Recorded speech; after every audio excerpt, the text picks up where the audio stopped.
just painful and absolutely no need for it.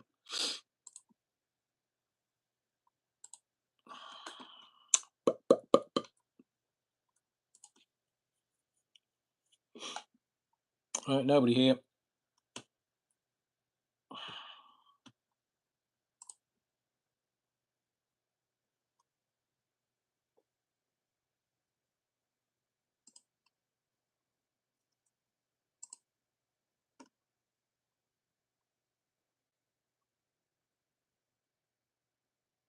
Okay. Garen Davis, welcome. Frida Hallworth and Cuban Pete and Lin Yu and Dodzer and Dolby and Neil Cunningham. I'm receiving. Neil, receiving. Over. Dolby, Dodzer, Lin Yu, Lionel and Paulie Galtieri revs in the house. Paulie, you know it. You know it. I'm back, Sandra, Karen Boo, Penny Hen, Stephen Shepherd. We are back, says Stephen, as does Stu Sydenham. Oh, Stu, good to see you in the body of the Kirk. Matthew Whedon, part 2. So I'll let everybody get into the Starmers. It's a very special evening this evening. Half an hour late, Jesus. So I'm going to keep going until midnight. Story of my life. And then we'll see where we are. We'll see where we are in the great pantheon of news coverage. The other thing I want to say to you is I'm going to talk about timing tonight. Sandra, Karen Boo, Penny Hen, Stephen, Stu Sydenham, Matt Whedon, Stephen Hall, Lewis, Stephen Hall, evening once again. Evening, you wrong inside. Yeah, you can give me hearts if you want, I think. Right, apologies. And I'll just give everyone sort of 3 or 4 minutes to get into the Starmers. I will tell you that the reason why I just mentioned timing there is because the BBC and Sky are bought and paid for by the government. And the government is, it's the corrupt Labour Party government. So nobody is talking about the polling at 10 o'clock. Nobody is doing any exit polls. So you know that it's really bad. Really, really, really bad. So there's nothing on the BBC, because normally it would be like, oh, right, okay, the closing polls are Farage and Reform are going to get all of the seats. And then we know.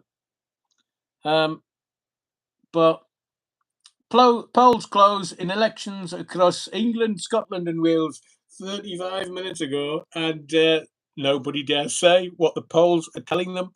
So that tells me that this is the people's revolution. If voting changed anything, they'd abolish it.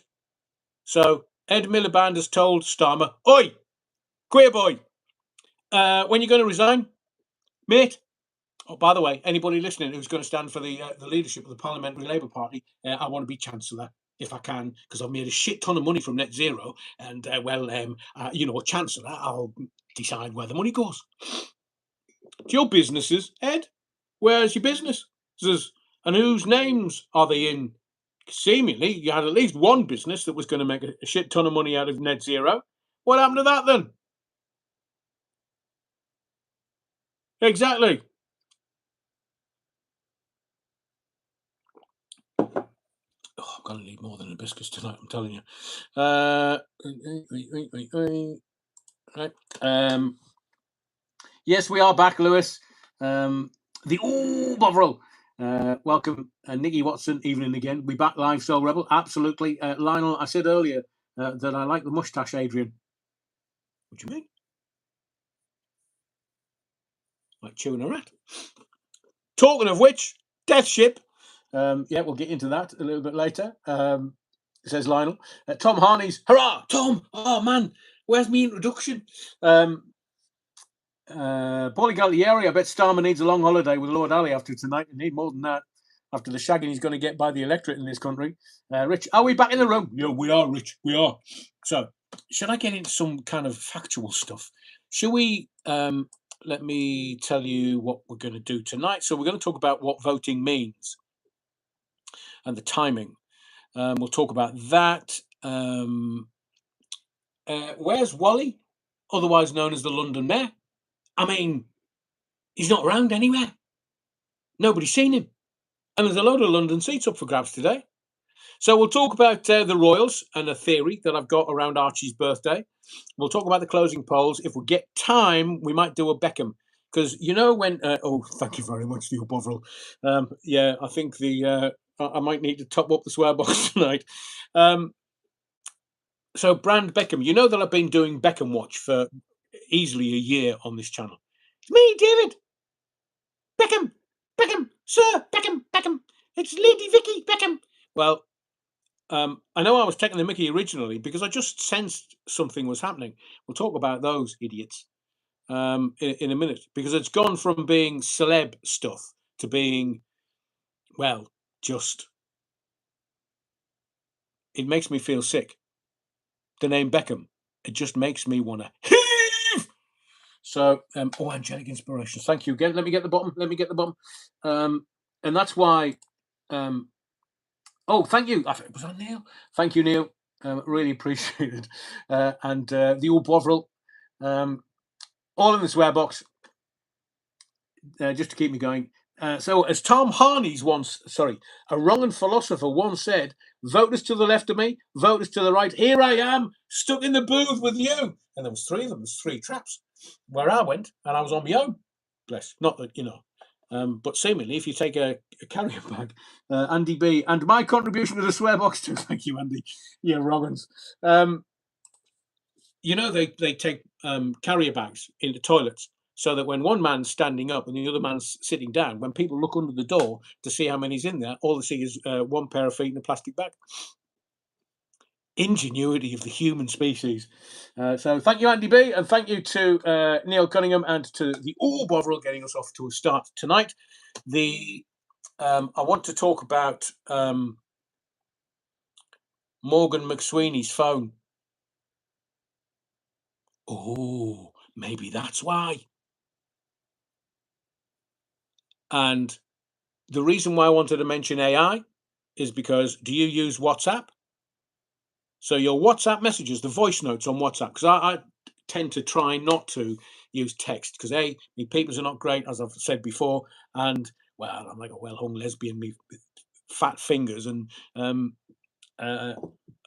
so I leave voice notes. I leave voice notes all the time.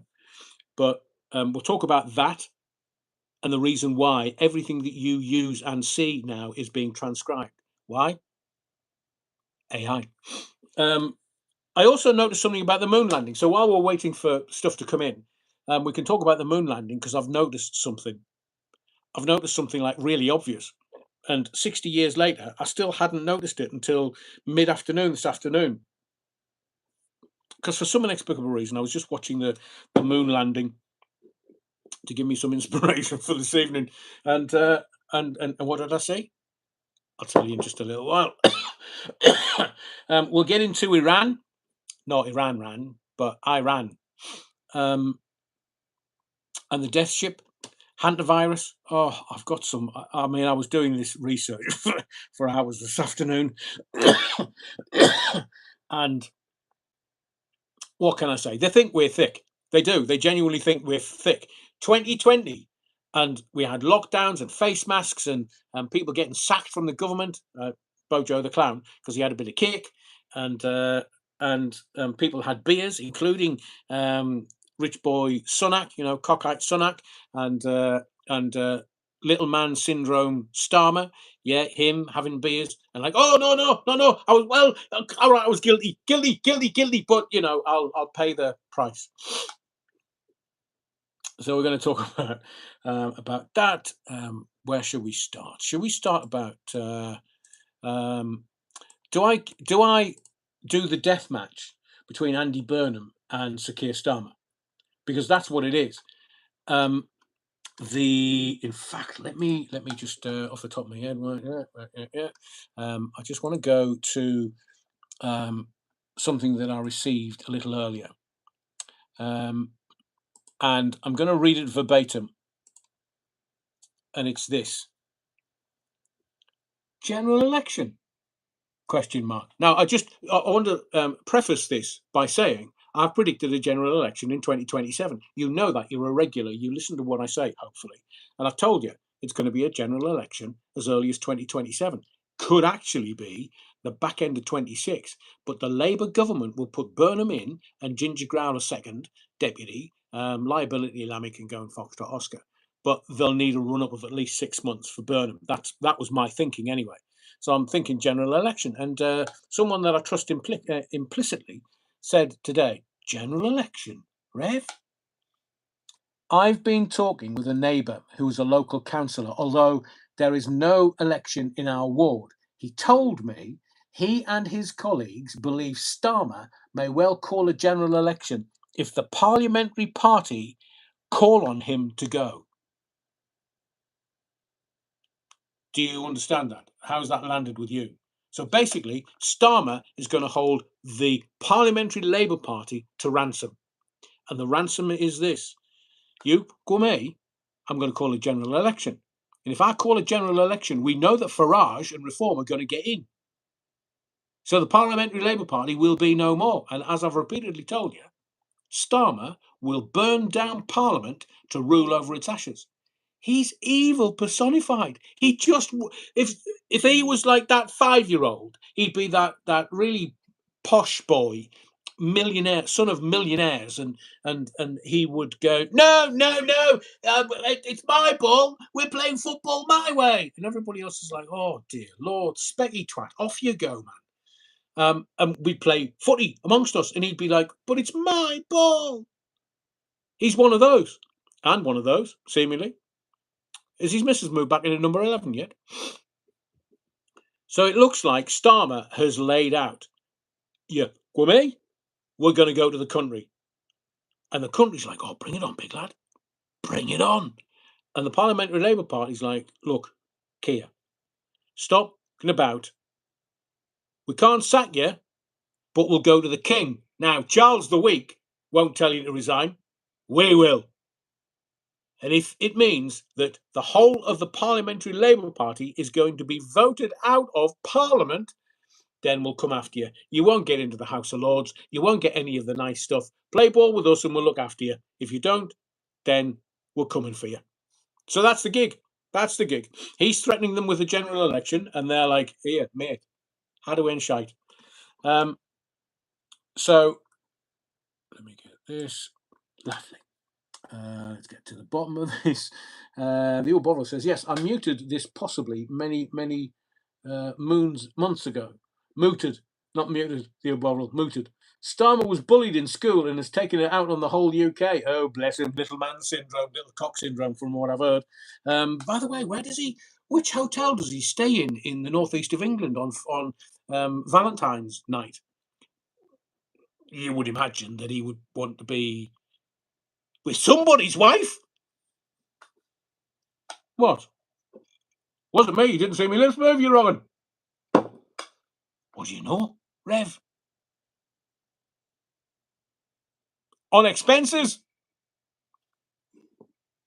Mucky tart. I mean, what woman looks at him, apart from his wife, and she's got the ladyship? How many women look at him and go, what a handsome man? Jesus. I've seen more handsome, badly chewed toffee, to be fair. And has he got a wig on? I mean, I'm going full anti-Starmer Booner tonight. I don't care. He's going to be sacked in the morning. Should we start the football chant?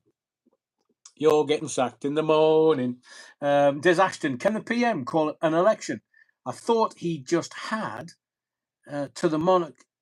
He just had to hand his resignation to the monarch. The palace then asks the new leader if they can form a government.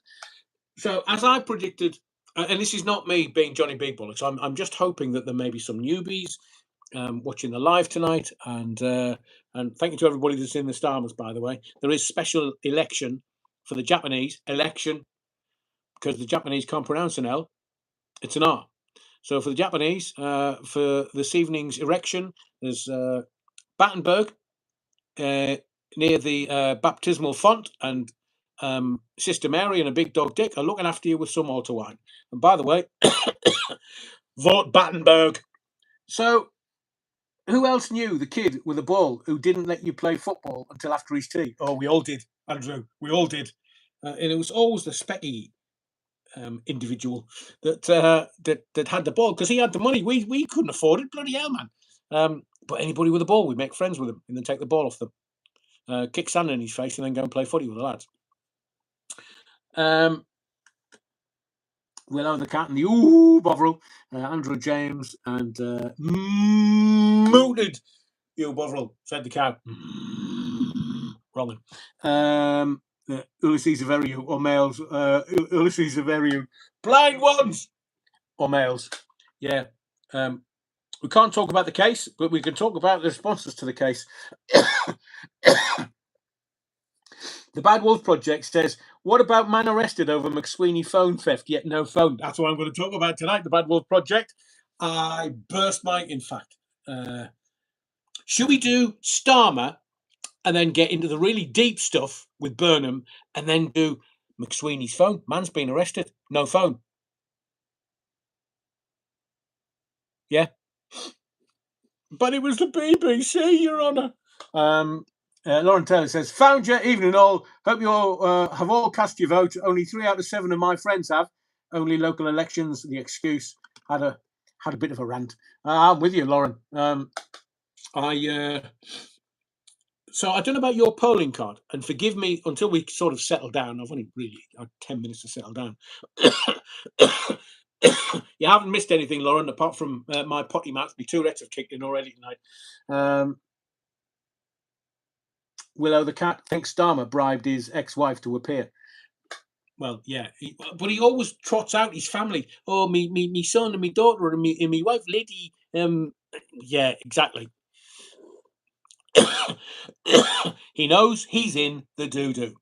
He knows everybody, probably including his own family, want him gone as Prime Minister because he couldn't have been. He's got a minus 44 polling as Prime Minister. It couldn't get any worse.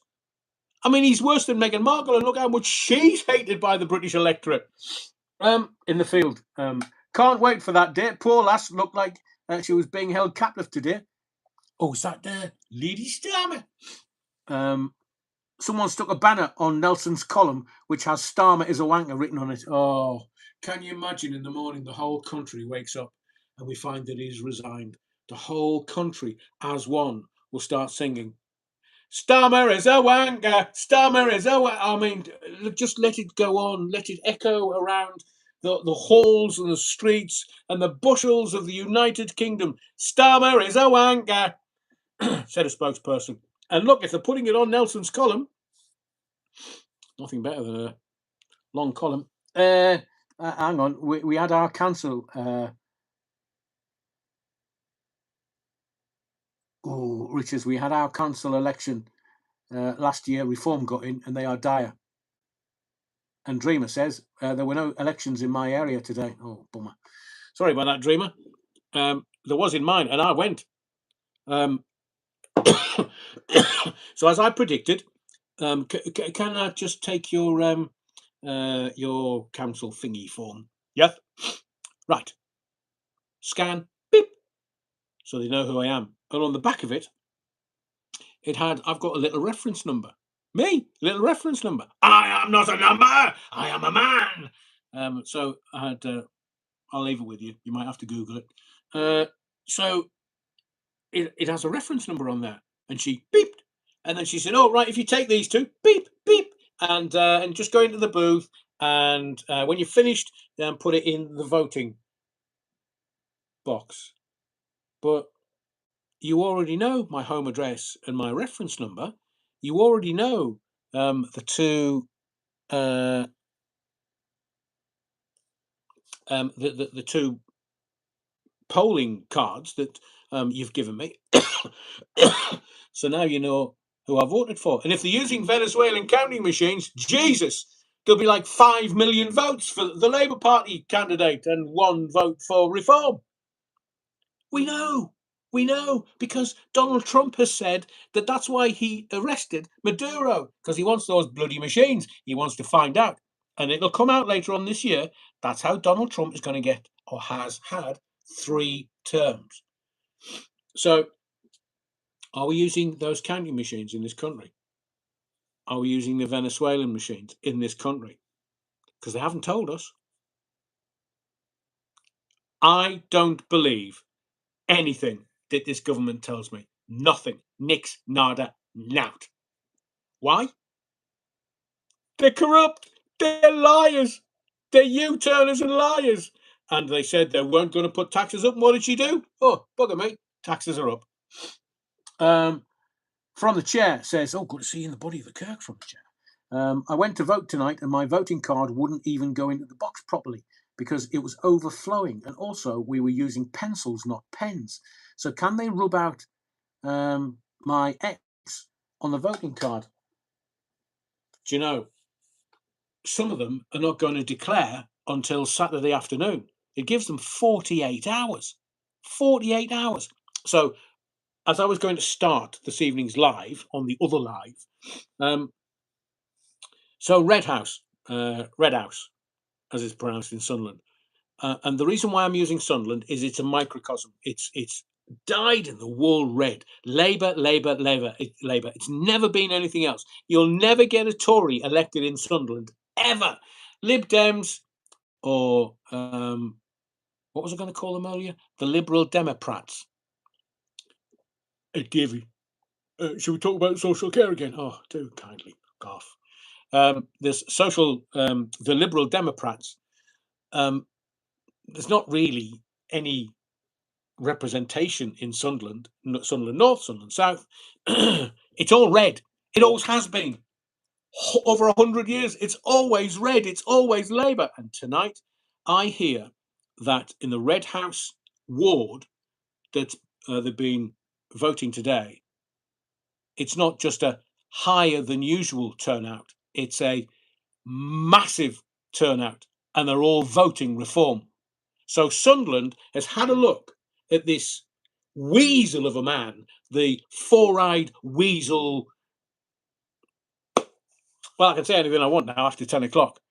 But he's one of the most... I mean, Tony Blair was hated. Gordon Brown, creepy, creepy. Dark side to Gordon Brown. Wonder what that one is, Rev.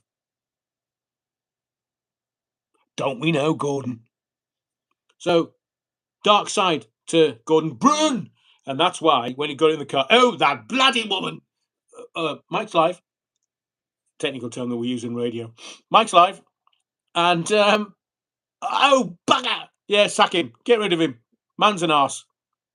But Blair, we kind of, things can only get better. While my wife's been soaked up and down by Carol Kaplan. Was it Carol Kaplan in the shower?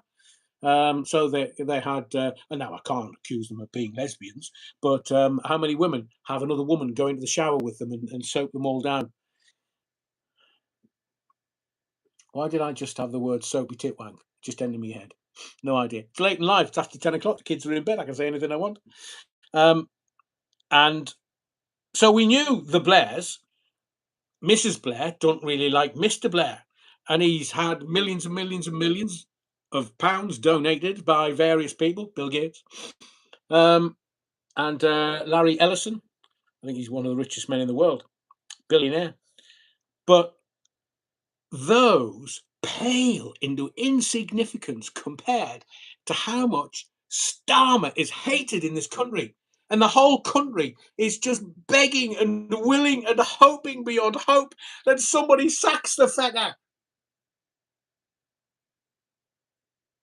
Just please stop this pain, get him gone, and Rachel Reeves, get rid of her and her wig. Just get rid of them. We've had enough.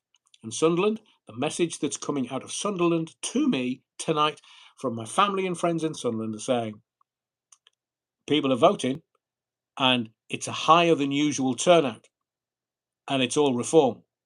So now you can see the political classes just panicking like Billy-O because I don't think Sky has, I don't think the BBC has, I don't know what's going on social media, but nobody is telling you what the exit polls are telling them, because this is the death, not of a political party, of a movement that's over 100 years old. And Starmer is the cause of all of this. Rachel Reeves a little bit, but Starmer, he's hated so much. We all see him, her, whatever she he is. We see him for what he is. Liar, corrupt. According to Maya Tusi said that Starmer has a £25 million wealth base now. But when he entered Parliament, he only had 3 million in the bank. So how do you make £22 million, £11 million per year for the last 2 years? I don't know either. Well, I do. Let's just wait until he's sacked. Starmer is a wanker. Starmer is a wanker. And he's getting sacked in the morning.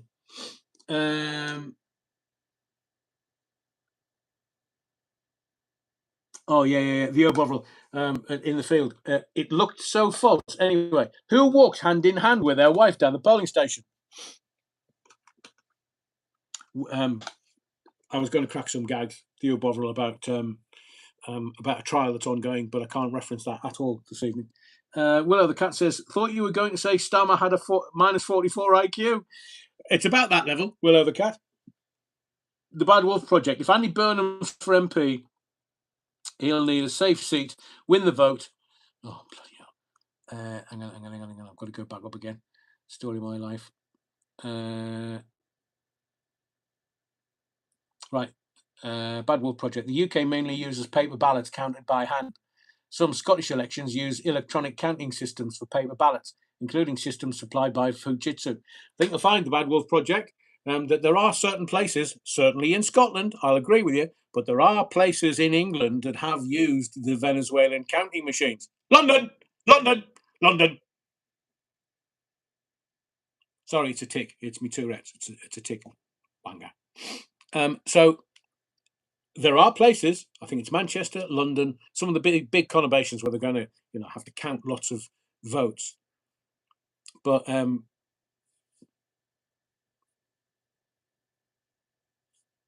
you can't tell that one, Adrian. You absolutely categorically can't tell that one.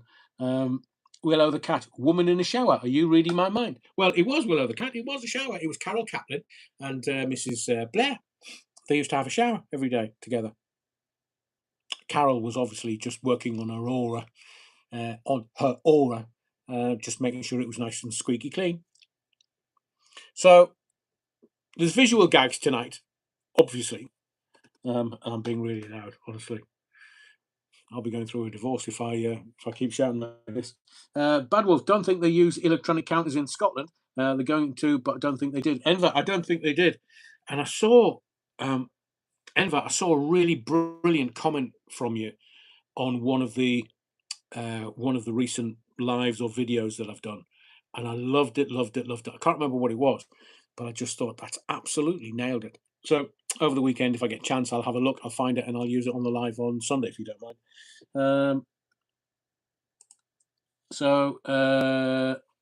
Neil, he's in the chat. English bottle cap, bubbles and squeaks. Yeah, but it was nice and squeaky clean. The ashes of the Uni Party may go on display over the next couple of days. I think we'll need a bigger urn, Des. Lionel, that's very funny. They were saving water. Oh, can you imagine? Good evening, Adrian and everyone, says Martin. Martin, welcome to the Body of the Kirk. Smartmatic previously partnered on London count systems through CGI. Not just Smartmatic, Bad Wolf Project. But Trump has got hold of Maduro, the president of Venezuela, so he knows where the bodies are buried, and that's why the whole of the left, Democratic, Labour voting systems are, in a word, shitting themselves, because that's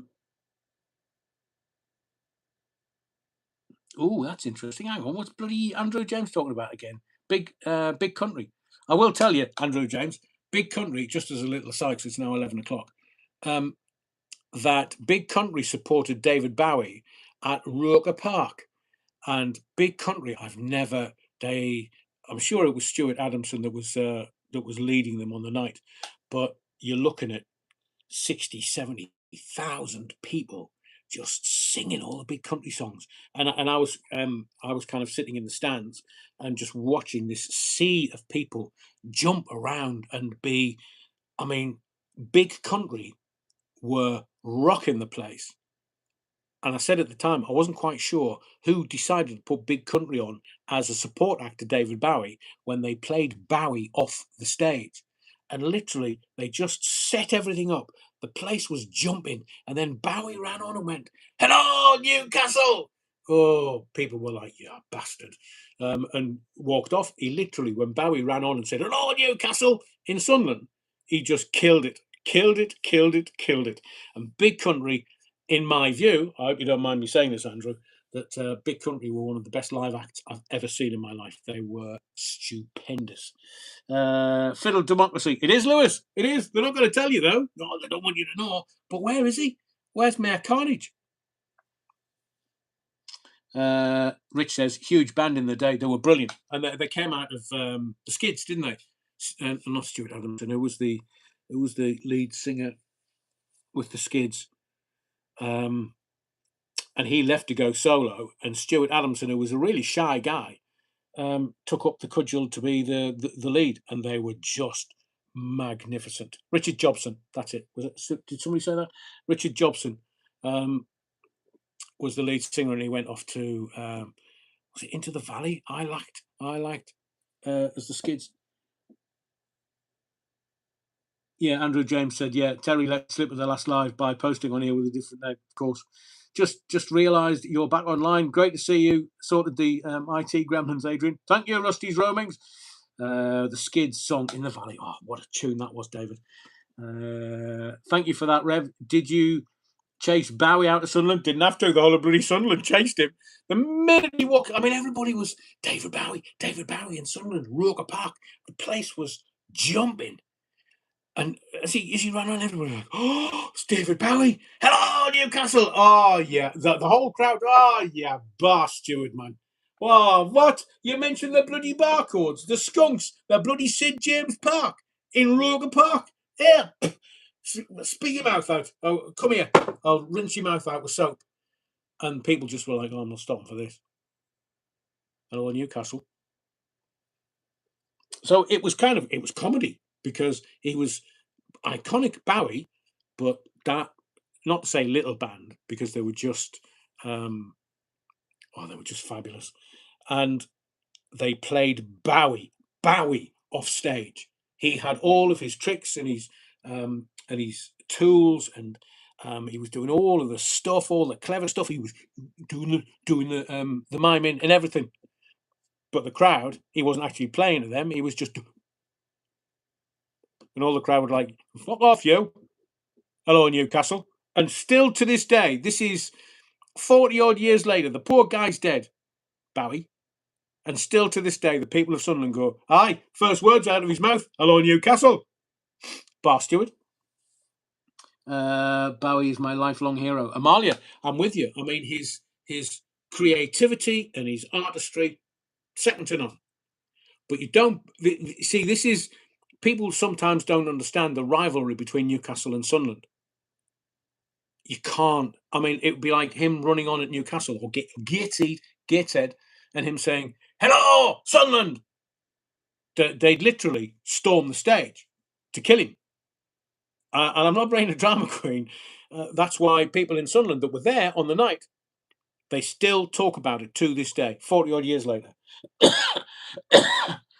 Al 1967 says, I was too young for the Serious Moonlight tour, which was a few years prior to that. I would have loved to have seen him in that tour.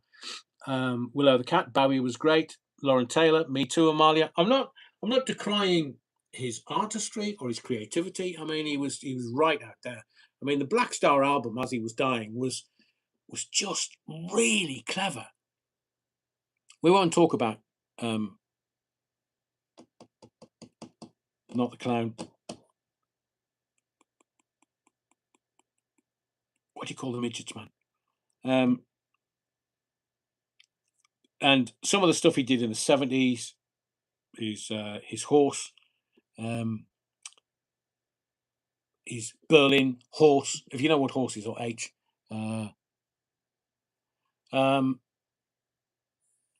And his creativity knew no bounds. And the stuff that he did with Nile Rodgers, because Nile's a bit of a hero with Chic, for me, was just he just kept exploring newness and boundaries, but running on at Roker Park, hallowed ground, Roker Park, and shouted "Hello Newcastle." I'm surprised the whole crowd didn't just walk out, and he wouldn't have known why. Bowie was way ahead of his time. I agree with you, Rusty's Roamings. Reg D, just found out you're back on. Any news on the local elections? Let's have a look. Because I do believe very strongly. Oh, hang on a second. Right. Is it? So I can't watch this. I mean, I can. Hang on. No, I can't watch that. Radio 4, 5 Live have got live radio coverage. Sky, let's have a look. See what's what. They're not doing anything live. Is that the live? Let's have a look. No, that's advert. So I'll keep an eye on that. So who was that? Dale Steele. I like Roger's tracks with Daft Punk. Yeah, but Dale, some of the stuff he did in the 70s. I Want Your Love.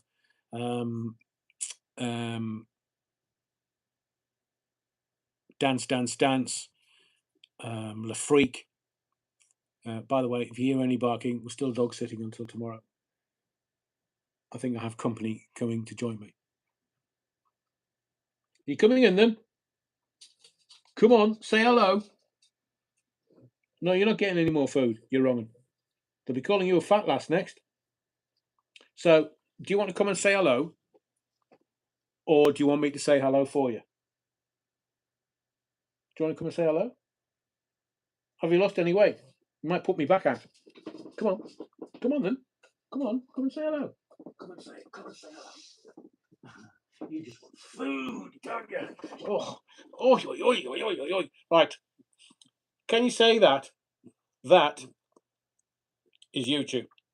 I know it doesn't mean anything to you, because you just want food, don't you? But this is Miley. She's the cutest, and she loves me because I give her treats, don't you? I give her treats and I give her food, and that's all she loves me for. And if I don't give her food and I don't give her treats, you don't love me, do you? Do you? Well, I can't do this and have you on me lap like this. Is that okay? Where's your brother? Right, that's enough. Enough cuteness for one night. Thank you very much. Thank you, thank you, thank you, thank you, thank you. Thank you. Right, I've got to get on and do some work. But it was lovely that you met my audience. You're wrong. So that's Miley. She's gorgeous and funny and quirky, and I love her to bits. And getting a cuddle from the dogs is wonderful, wonderful, wonderful. Anyway, brilliant. Matt Whedon says the film still crazy. The lead singer says good evening Belgium, but the group were in Holland. Brilliant. AL says he was a man who felt the earth. Very clever. See what you did there. Oh, Amalia, bring back the dog. Oh, Amalia, you're cruel. Oh, where's she gone? She got me feet. Where's she? Oh, I can hear you. Hang on. Where are you? She'll settle down. And little Miley, for a little dog, she can eat us out of house and home. Now Rogers composed The Freak in anger when they weren't allowed in Club 54, says AL. I know, it was originally off. Good evening, Sir Alan, says Jackie Bunden. But sorry, Jackie Buden. Have I pronounced that correctly, Jackie? Rusty's Roamings. If dogs ruled the world, it would be a much nicer place. It is. It's brilliant. And it's amazing how you can walk a dog and you'll talk to other people. And like the dogs will talk to their dogs, obviously in doggy language. But you meet so many people. It's fabulous. They're going back to their mum tomorrow because their mum's been away. And we love looking after them. And they love me because I just give them treats left, right, and centre. I mean, I know you're not supposed to because you can make them sick, but Jodie Nicholas, what a tart! And I don't mean the dog. Jodie Nicholas, you've seen right through me. The show now, Nile Rodgers and Chic do now is fantastic. Andy B, I agree. I saw them. Oh, blimey, must be 3 or 4 years ago, and it was, those moments where you're watching something and you can't actually believe what you're watching. He was supported by Bananarama, which I struggled with that. Billy Ocean, who was really, really good, to be fair to the boy. But Chic just, and I was gutted because they didn't really do an encore.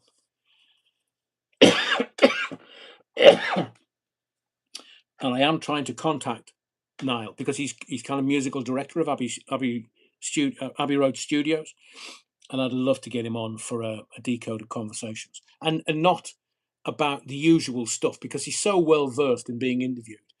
I do follow him on social media, and he's walking every day for 365 days, which, I mean, he's 70-odd-year-old, but I would love to talk to him just about one subject, the groove, because it's a feel.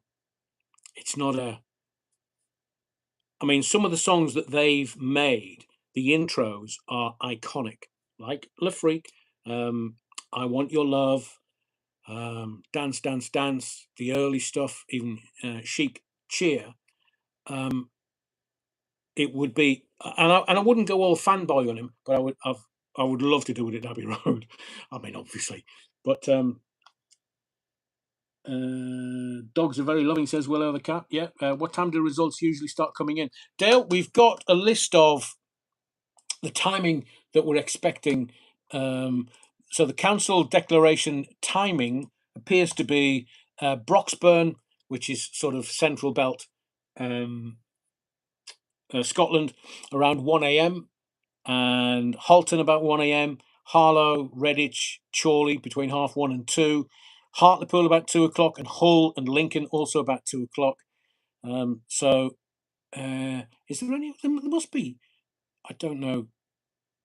I mean, Sunderland is. Sorry to reference Sunderland a lot, but because I know the nuances and subtleties, I know that I'm looking Newcastle. Well, it's Newcastle under Lyme, which is Stoke at 4 o'clock in the morning. I can't see Richmond on Thames. Used to live there. Havering on the south coast, 6 a.m. North Tyneside, 1:45 on a Friday afternoon. What are they doing? Are they out on the lash tonight or something? I can't see Red House anywhere. I don't know. I'm trying to look for Nuneaton and Bedworth. Anybody from the West Midlands? I know Bedworth very well, like the back of my hand, and Nuneaton. Sunderland, 82nd, bloody typical, near the bottom of the league. 4 o'clock tomorrow afternoon. That's never going to happen. That's never going to happen. 4 o'clock on a Friday afternoon. Behave. That's drinking time. They'll be done before then.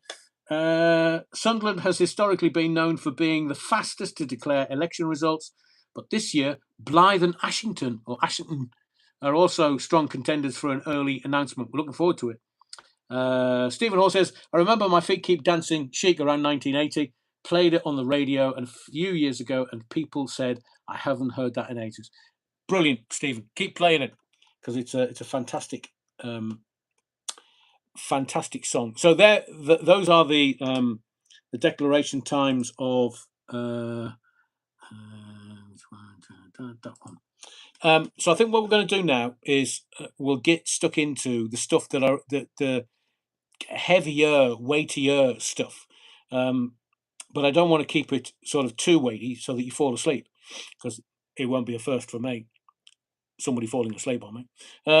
It's my personality. Shall we do Morgan McSweeney's Stolen Phone? Because it's the funniest thing, apart from watching the collapse of the socialist movement and the Labour movement and the Labour Parliamentary Labour Party and the Labour Party and everybody coloured red. It's the funniest thing I've seen all day. And before I start, please, it's now an hour and 15 since the polls closed, since the voting closed, the polling stations closed. And have they given us an exit poll? No. You know why?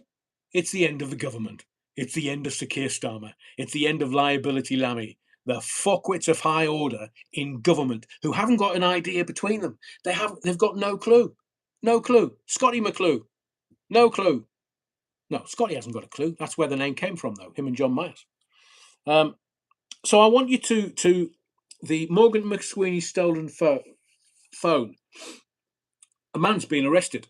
Now, I'm not necessarily going to talk about the arrest, but what I will do is talk about the timing in the media. We know that tomorrow it's going to be nothing but the local elections and Starmer and whether Burnham's going to become the Bootle MP. Probably. Did you see what I did there? Yeah, I've just told you the seat he's going to take. Bootle. So the local elections voting day today, the local election results day tomorrow, and probably Saturday and Sunday, the whole weekend, it'll all be about Labour and what will happen about the story of a man being arrested over Morgan McSweeney's stolen phone. It'll disappear. That's politics. So the Metropolitan Police have arrested a man on suspicion of selling a phone which belonged to Morgan McSweeney at a time when he was the Prime Minister's Chief of Staff. I do have a question for the Met, for any of the coppers and the Met's Commissioner. How did you know it was Morgan McSweeney's phone that he was selling? Oh, I'm just asking for loads of friends that normally watch my lives. Just asking because how would they know? And if they know it's Morgan McSweeney's phone, what's on it? What's on it? I mean, we have had politicians before say, "Well, my phone was lost in the middle of the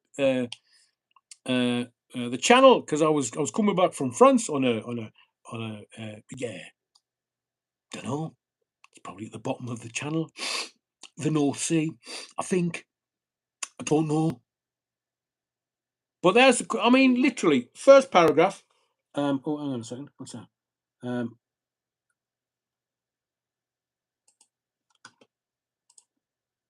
What about the moon, Adrian? Says Annie Watt. On the edge of me seat. Oh, and good riddance, Starmer. Thanks, Adrian. Thank you, Annie. Thank you for your continued support. Really appreciate it. Let me finish this off, this Morgan McSweeney phone, and then I'm doing what I realised about the moon landing, which is quite profound. In fact, it's very profound. So, Annie, just give us 5 minutes or so, and I'll give you that. I need to get back to me notes. Where is it? That's it. So that's the question that immediately comes to me. How do they know it's Morgan McSweeney's phone? And if they've got the phone now, because they've arrested a man for it, what's on it?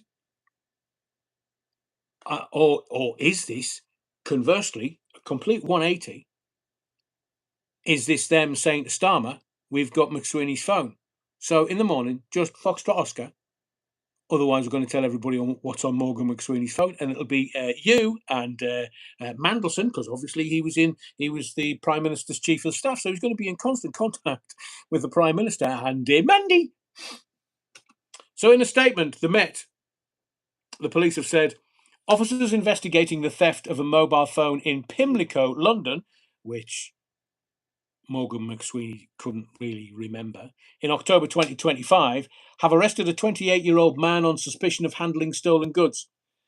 The arrest took place Wednesday, 29th of April, at an address in Peckham. Bloody hell. Wasn't Rodney, was it? The man was taken into police custody and later bailed. He is suspected of receiving the phone after it was stolen and then selling it on. And the reason why I am literally reading this verbatim is for legal reasons. Because no one's been charged. As it says, he's being bailed, police bail. So I want to know how he is suspected of receiving the phone after it was stolen and then selling it on. How do they know? I think, if you're curious, that this is oh, hang on, Jackie Budden. Hang on. Adrian, any update on your exclusive with Philip Dehaney? Will it be live or recorded? Don't know. I mean, Philip said he'll do it on one of the lives, but we might do a pre-record. But there are certain criteria that has to be met, and we are. When I do the interview, we will let you know what that criteria was. We're not hiding anything. We're not doing it for any other reason than something has to happen before the interview can happen, if that makes any sense. So, yes, Jackie, we will do that for you.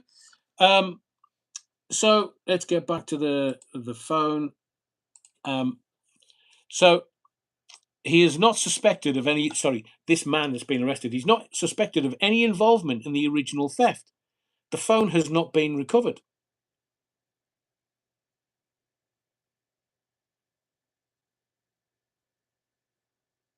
Am I the only one that's thinking, what? So a man's been arrested for handling stolen goods and the phone's not been recovered. So how do they know that it was Morgan McSweeney's phone then?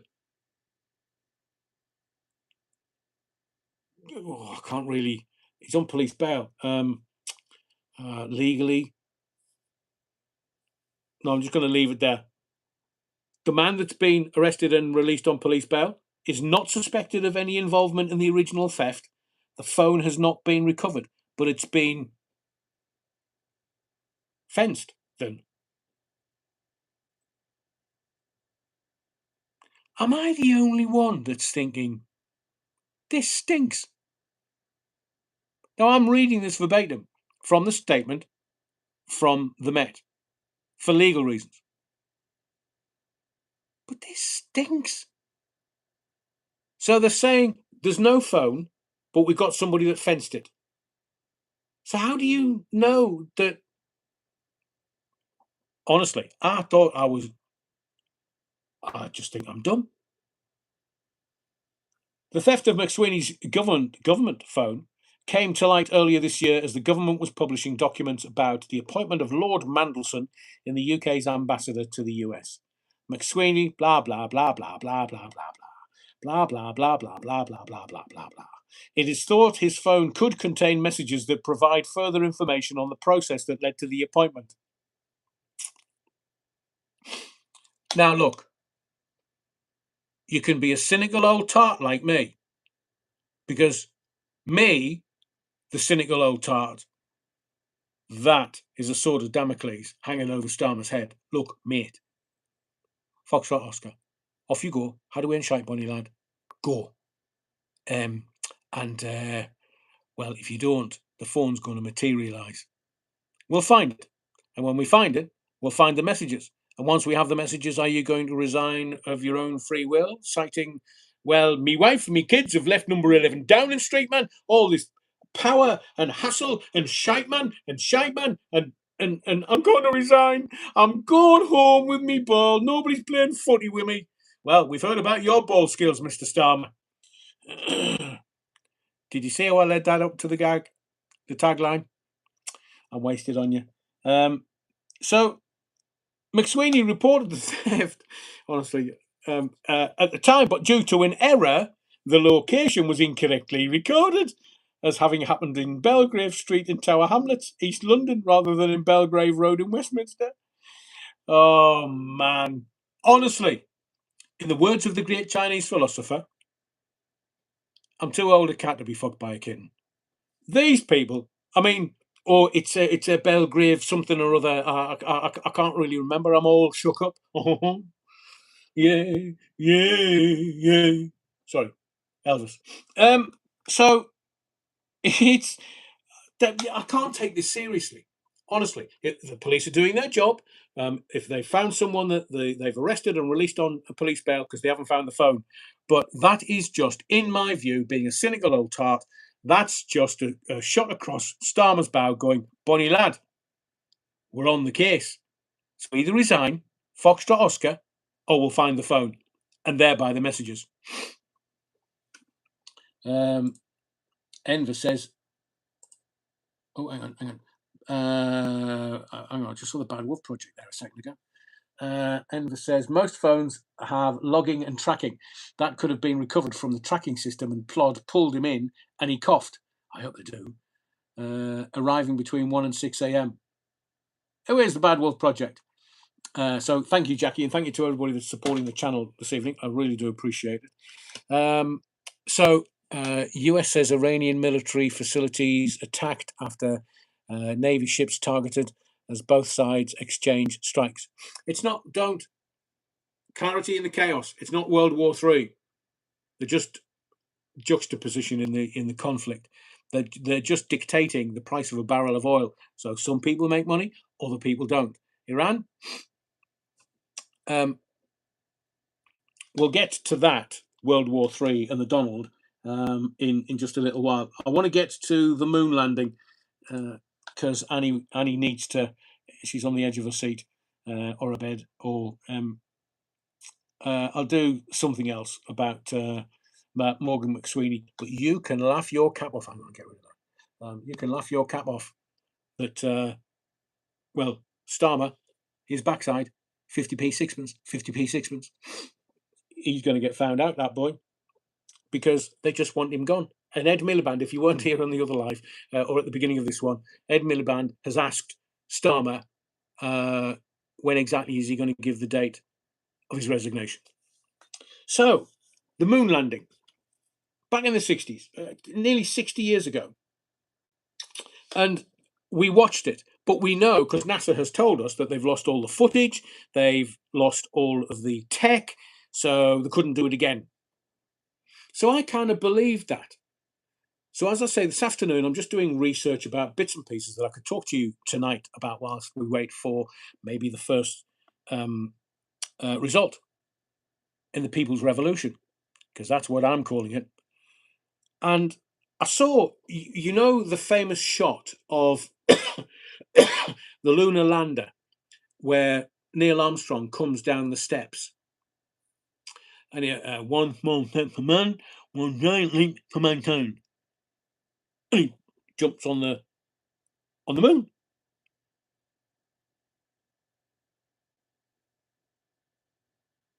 But as he descends the ladder, and this is what I worked out this afternoon, Neil Armstrong, from the lunar lander and the steps, he drops to the moon's surface like a sack of shite.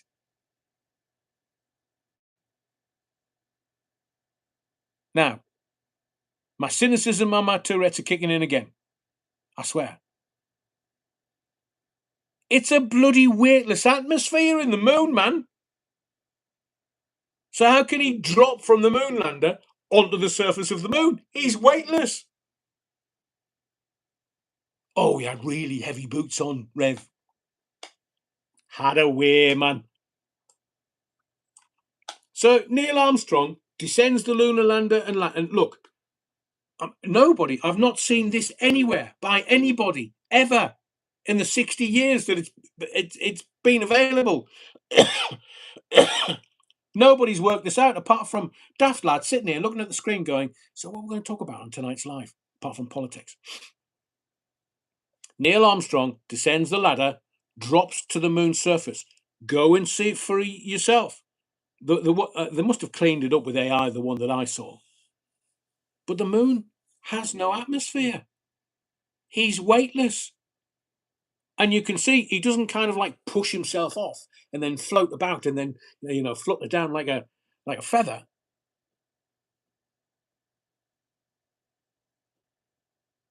He drops to the moon's surface. And nobody on planet Earth has questioned how you can drop that fast in a weightless atmosphere.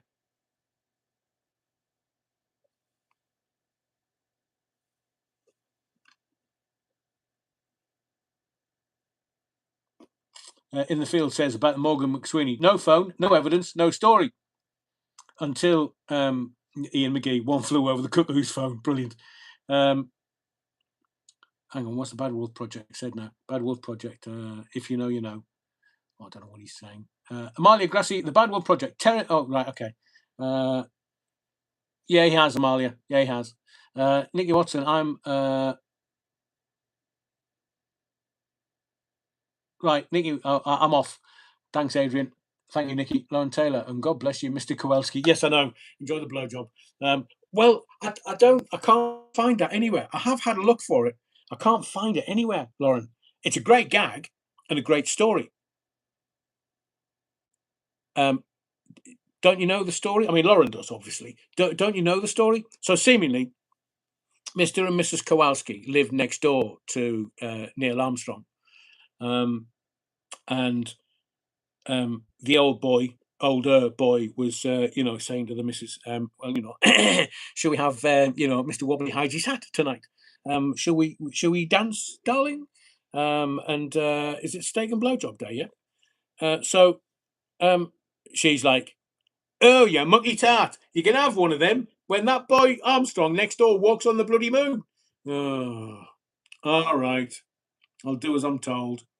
Anyway, Neil Armstrong grows up to be an astronaut, and Neil Armstrong grows up to be the man that walks on the moon. And he knows the story from next door because Mr. Kowalski has said to him, "Oh, Neil, when you walk on the moon, will you just say hello to the wife for me? For me, oh, I've not had a sucky fucky for 40 years, and you're the only chance I'm going to get it now." And seemingly that's why Neil Armstrong dropped to the surface of the moon, saying, "One small step for man, one giant leap for mankind, and God bless you, Mr. Kowalski." But I can't find. I think it's just one of those apocryphal tales that people tell. But Lauren, thank you for reminding me. It's a great story. Sleep well, Nicky Watson. And it's not weightless, Rev. It's 1/10 the gravity. I know. And he wasn't exactly a fat lad, but he was carrying stuff. But if he's 1/10 of the weight, he's going to go much slower on the surface of the moon than he did in the coverage. Go and have a watch. Maybe we can talk about it on Sunday. Go and have a watch and see what you think of it. Because it just struck me that the way that he landed on the surface of the moon was not in the atmosphere on the moon. That's all I'm trying to say. The moon's gravity is approximately 1/6 of Earth's gravity. Well, English bottle cap. So I'm now getting contradictory facts. It's either 1/10 or 1/6, but 1/6 is still. I mean, a sneeze is 1/6 of an orgasm. Is it the same on the moon? The moon is moving away from the Earth 2 centimeters each year. Give it 5 years, it'll give you a good 6 inches. 10 centimeters. Oh, that's 4 inches. Is it? Yeah, 4 inches. Now there's a comedy opening for you. Because it's fake, says Willow the cat. What's Rich? I got that wrong. It was 1/6. All right, Rich. Thank you. Voyager still going. Launched 1977, says Enigma Blue. I know, and sending signals back. The Bad Wolf Project. Oh, Night. I didn't know. I spoke to him not too long ago on X. Ah, right. Okay. The Clangers. Bin lids don't float away. I know. Mind you, I think they were made of wool. To be fair, Geordie Nicholas. Definitely agree, Adrian, and the flag was waving too. I'm with Willow the cat. Wallace and Gromit, get to the moon, Enigma Blue. More cheese, Gromit. Is that what you tell Enver? Is that what you tell the wife? I should be so bloody lucky. Do we want to do the death ship? Should we do the death ship before we do anything further? Before we do any more politics? I want to get that Andy Burnham, an operation. What did I say it was called? I think. Hang on. David Bull from Reform predicts Labour losing 1,900 seats. Wow. Dear God. I mean, how many? There's 134, 135 wards. So how many seats are up in? There must be multiple seats in those multiple wards. The areas. So there's 134 areas, and then there's the wards and seats within that.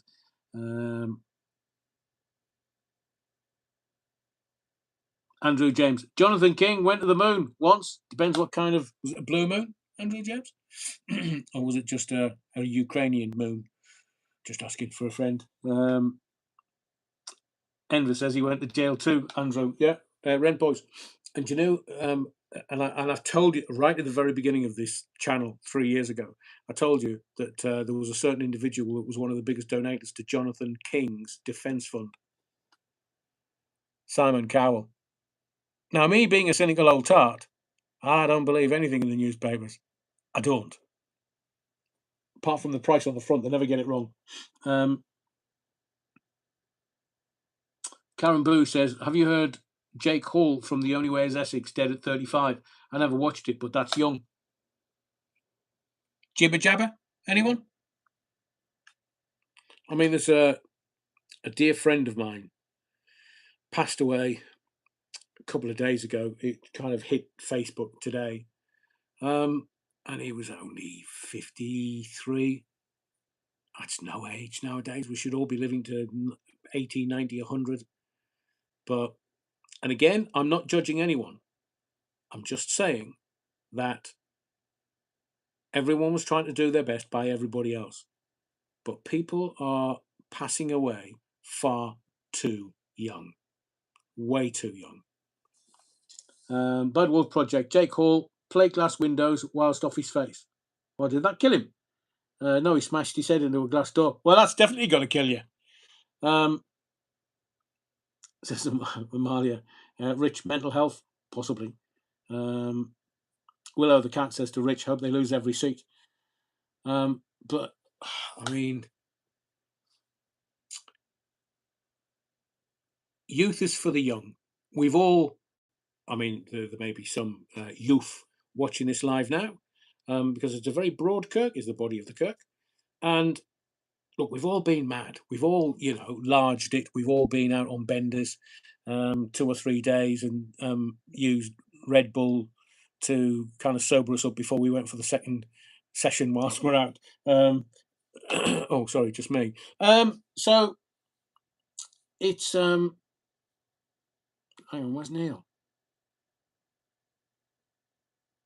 Indeed, my daughter passed away at 26. Oh, blimey, Neil.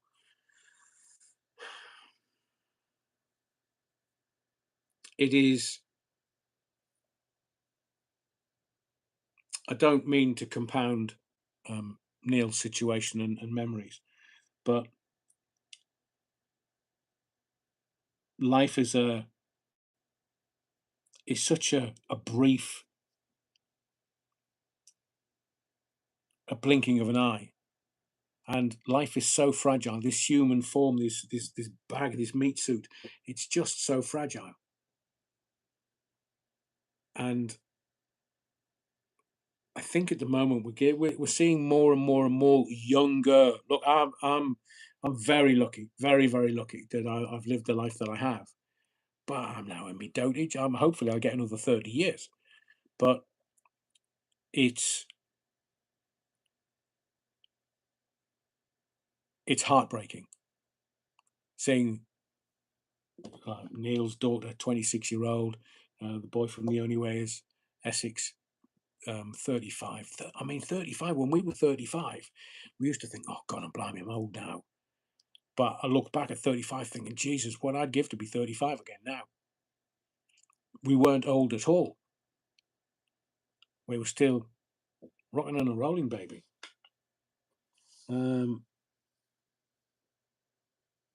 Rich says, thoughts to you, Neil. My girl is 24 and I just couldn't imagine that. Oh, Neil. I think Amalia is right and speaks for us all, Neil. There's just no words.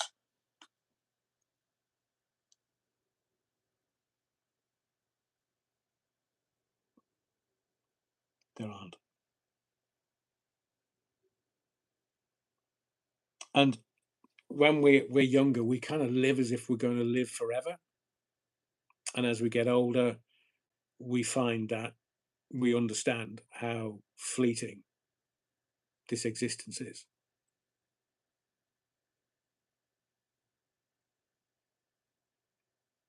And we're all so sorry, Neil. There are no words. No words at all.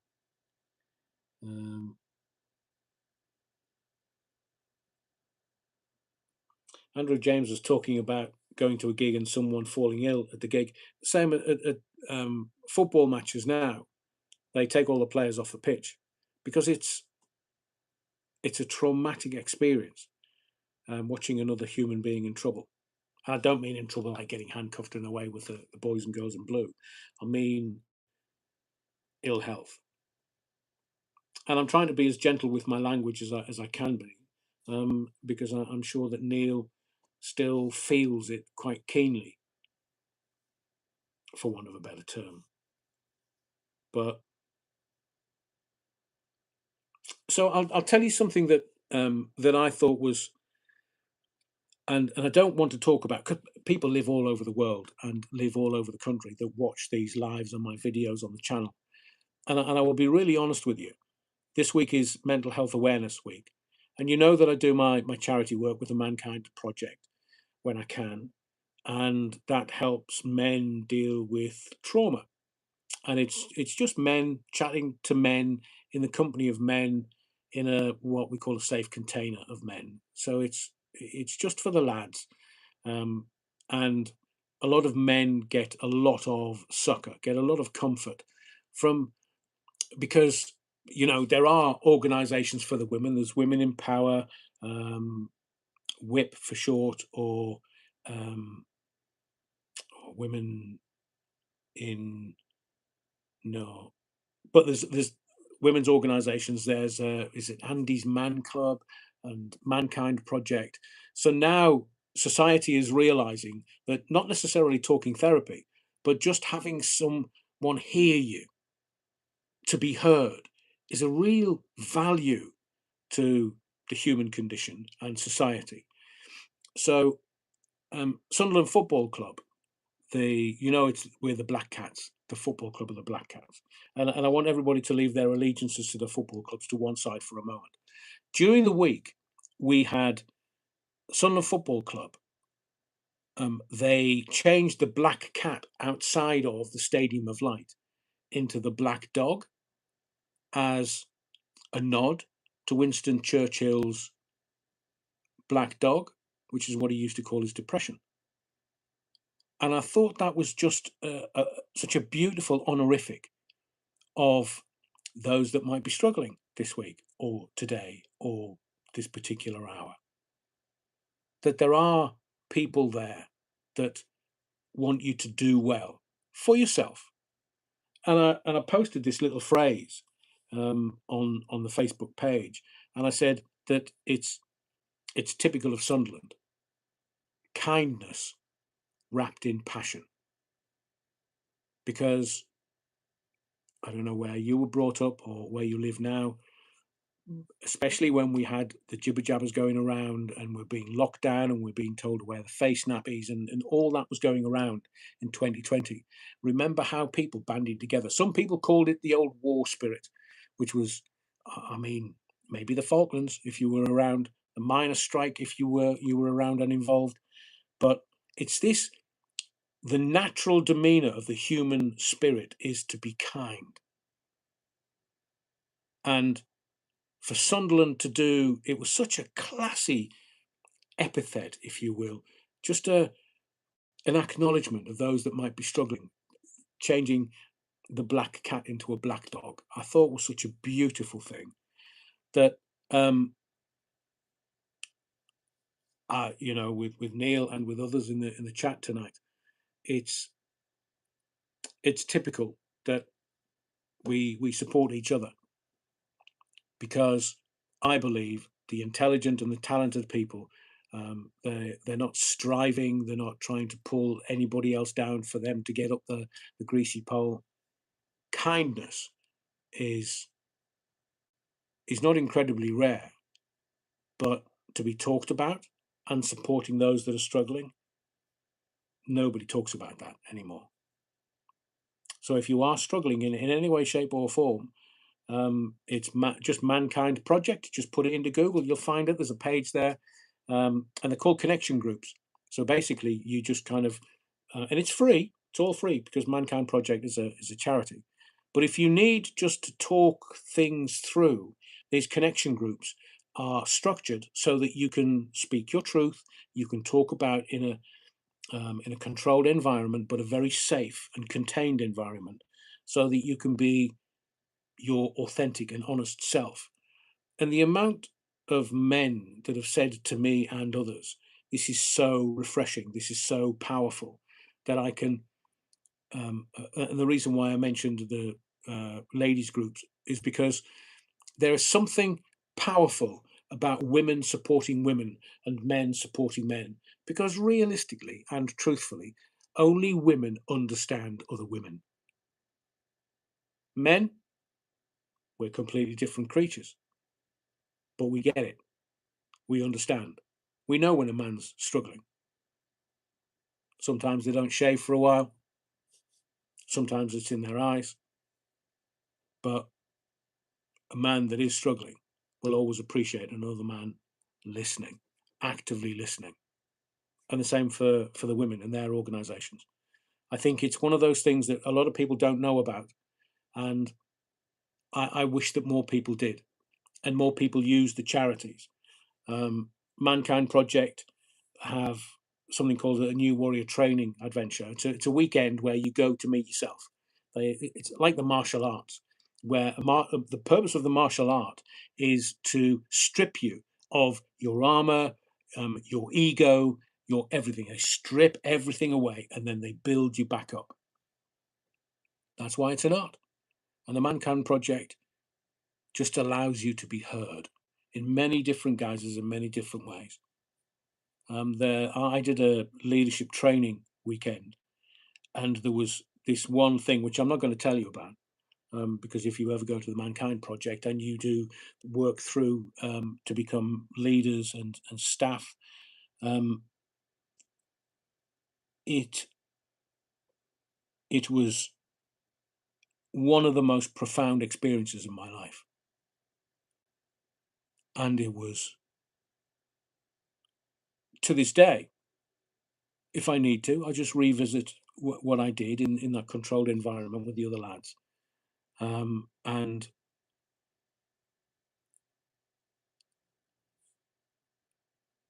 so if anybody needs any support in any way, because it's 2026 now, and there's please don't think there's any shame in it. There isn't, because I would suggest to you that whatever everyone, Bob Marley, each man thinks his burden is the heaviest, or woman for that matter.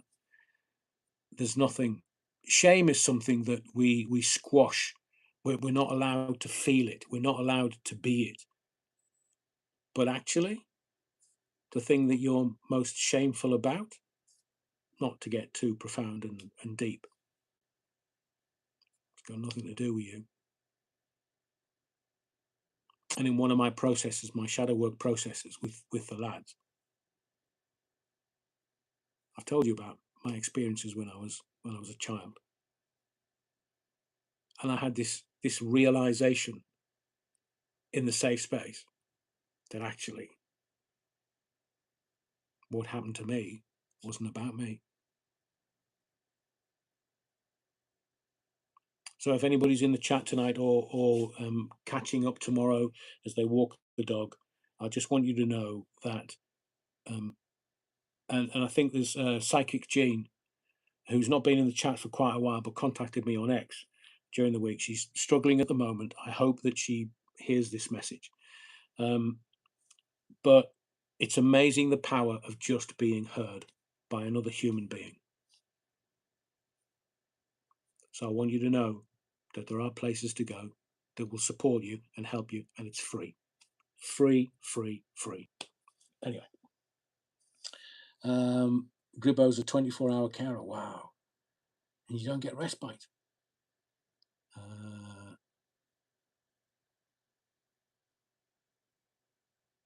In the field, 10-minute wait if you try to call first response.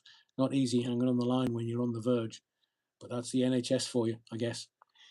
In the field, I understand completely, because everyone, as I say, the Bob Marley, it's a really simple line, but it's so profound in its simplicity. Every man or woman thinks their burden is the heaviest, and sometimes life does weigh heavy.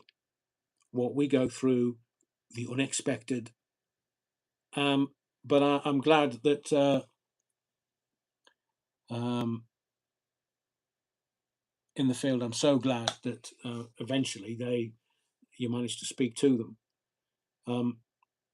But it's look, I'm here. I'm not an expert by any stretch, and I can't do anything other than listen. But listening and being heard, as Rich has just said, there shouldn't be shame. I know, Rich, and that's what I'm trying to say. That we we believe there is shame, and we believe it's about us. But actually,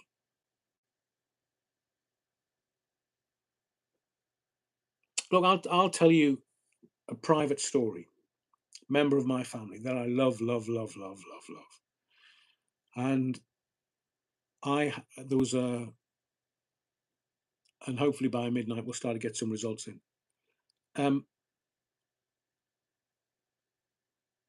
there was a member of my family that passed away far too early in his 40s, and I was having a discussion with this member of my family, um, and they were, the perfect couple who loved each other to distraction. They just had the most perfect marriage. They had kids. They had a beautiful life, but sadly he was taken away with illness far too young, way too young, in his early 40s, which is no age considering what we're talking about this evening. And she said to me, this family member said, I would give anything for my husband to be with me today. So I wouldn't care what he was going through. I wouldn't care if it was financial or emotional or professional. I wouldn't care. I just wish he was still here with me. And that gives a lot of perspective to things that in the moment it may feel difficult, challenging. The sands under your feet may not be sure, the ground may be moving, and you can't think straight, you're a bit woolly headed. Just take a moment. And if I literally, if I could do anything else outside of this, it would be to just listen to people and hear them properly, thoroughly, so that they feel being heard. And isn't it? It's so simple. It's so simple that somebody just speaks and speaks their truth, and in that speaking, finds who they are. Isn't that a wonderful gift to another human being? So if you're ever in a moment where you just need an ear, you know where the email is, and I will respond. I will respond. And that's why every now and again I'll tell you about these different organisations. As I say, Andy's Man Club, there's some others, but the Daddy, in my view, and it's only because I'm involved with it, is the Mankind Project. And girls, if there are Women in Power, WHIP for short, and there's another one, Women.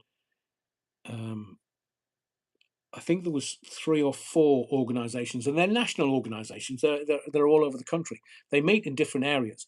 But the other thing that the Mankind Project will give you is you become part of what's called an I group. So to your specific locale. So somebody in Edinburgh or Liverpool or Newcastle or one of the northern cities or one of the southern cities or London, South Coast. You just meet up. Sometimes you'll meet up on a Zoom, and it's all um, it has it's set up in a particular way. So you talk about stuff and you get heard. You get 2 or 3 minutes where the men listen, and it's not necessarily having the conversation. It's in you being heard and not being judged, and there is no shame because sometimes we've all got tough challenges. And these I groups are, I believe, you can't put a price on them because you just make friendships with some of the lads, not all of them, but some of them, sometimes all of them. And in that meeting of the human kindness, do you find kindness? So I hope you don't mind this mental health week, me talking about that. But if that resonates with anyone, then please contact the Mankind Project, because it's wonderful, and you can give back. You don't. You can just go and take and talk with the other lads, and if you feel so inclined, and the organisation resonates with you, you can go and meet up with the lads in the I groups, as I say, after the New Warrior training adventure, and it brings a warmth and a completely different feeling to your heart. And if that's getting a bit too Hollywood, then I will move on. But as Rich says, there shouldn't be shame. I felt so relieved when I finally admitted my depression and went to see my GP and unloaded. Rich, that's a fantastic message. And GPs more and more and more, their surgeries or the medical centres are looking at mental health and trying to give people succour and support, sometimes guidance, and putting them in front of people just to have a conversation. And like you say, Rich, unloading to the GP will have seen it, heard it quite a bit, so would have known how to direct you and who to put you in front of. But it is, I think, in 2026, it's really important that we start talking authentically, real. There's no shame, as Rich has said. Willow the cat says, I always pretend to be happy outside around others, even when I'm in pain. You see, that's the human spirit. No, I'm fine. Well, it's okay to be okay. And we'll say, oh, I don't want to be a burden. I don't want to, as I've jokingly said, I'm getting to the point where whenever I meet somebody that I haven't seen in a while, they go, how are you? Oh, I've just got the new medication from me doctor. Oh, me knees, man, me knees. It's all that bloody jogging in my youth.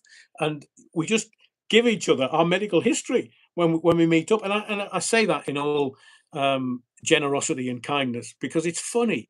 And I'm now of an age where I'm laughing at myself doing something that I used to see 20 or 30 years ago, going, oh, if I end up like that, man, kill me. A bit like what's his face who said, "If you ever see me anywhere near a rowing boat, shoot me." And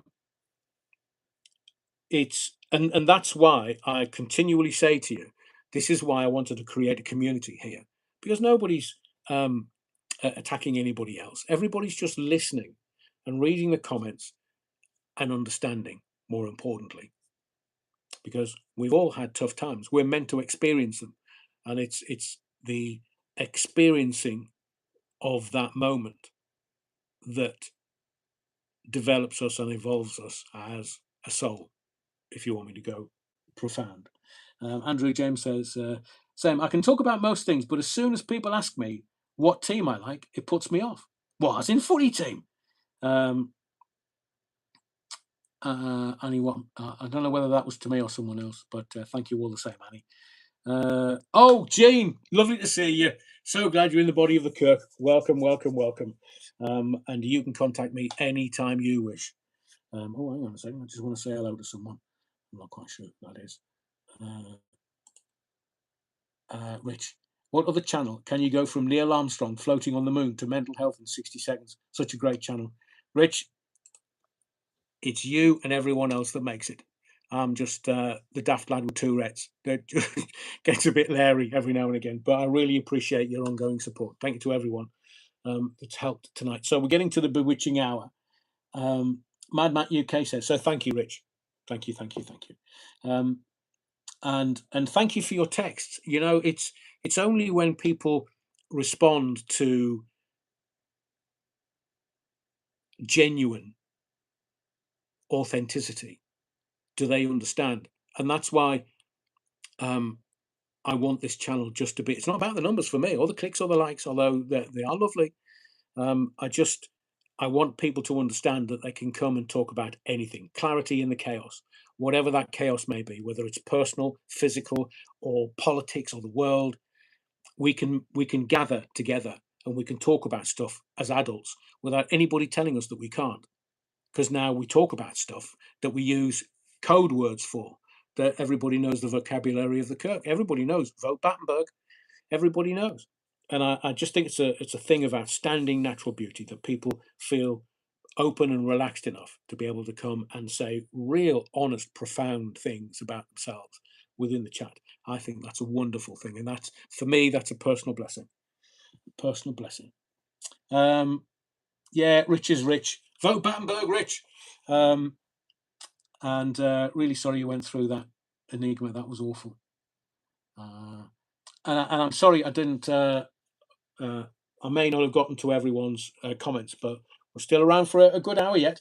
Mad Matt says, what I love about the Kirk is every time I come here, I'm guaranteed a smile, a laugh, and precious time to be with my family, my second family. I would not swap this time with you guys for anything. Mad Matt, that's beautiful. Not in a tree-hugging hippie shite kind of way, but just an authentic, open way. It's wonderful. It's wonderful to hear that. And you are right. Sometimes we'll take the mickey out of each other, and sometimes we'll just kind of throw a bit of concern. Somebody's not been in the body of the Kirk for a while, like Jean. She'd been in contact during the week. And I take it as it humbles me that people do come here and, as Madman says, have a laugh, have a giggle, and then as adults we do the serious stuff and get rid of bloody coughs. So I'll have a look at some of the comments a little bit later, because I'm not quite sure what Enigma has said, but I will look at it later.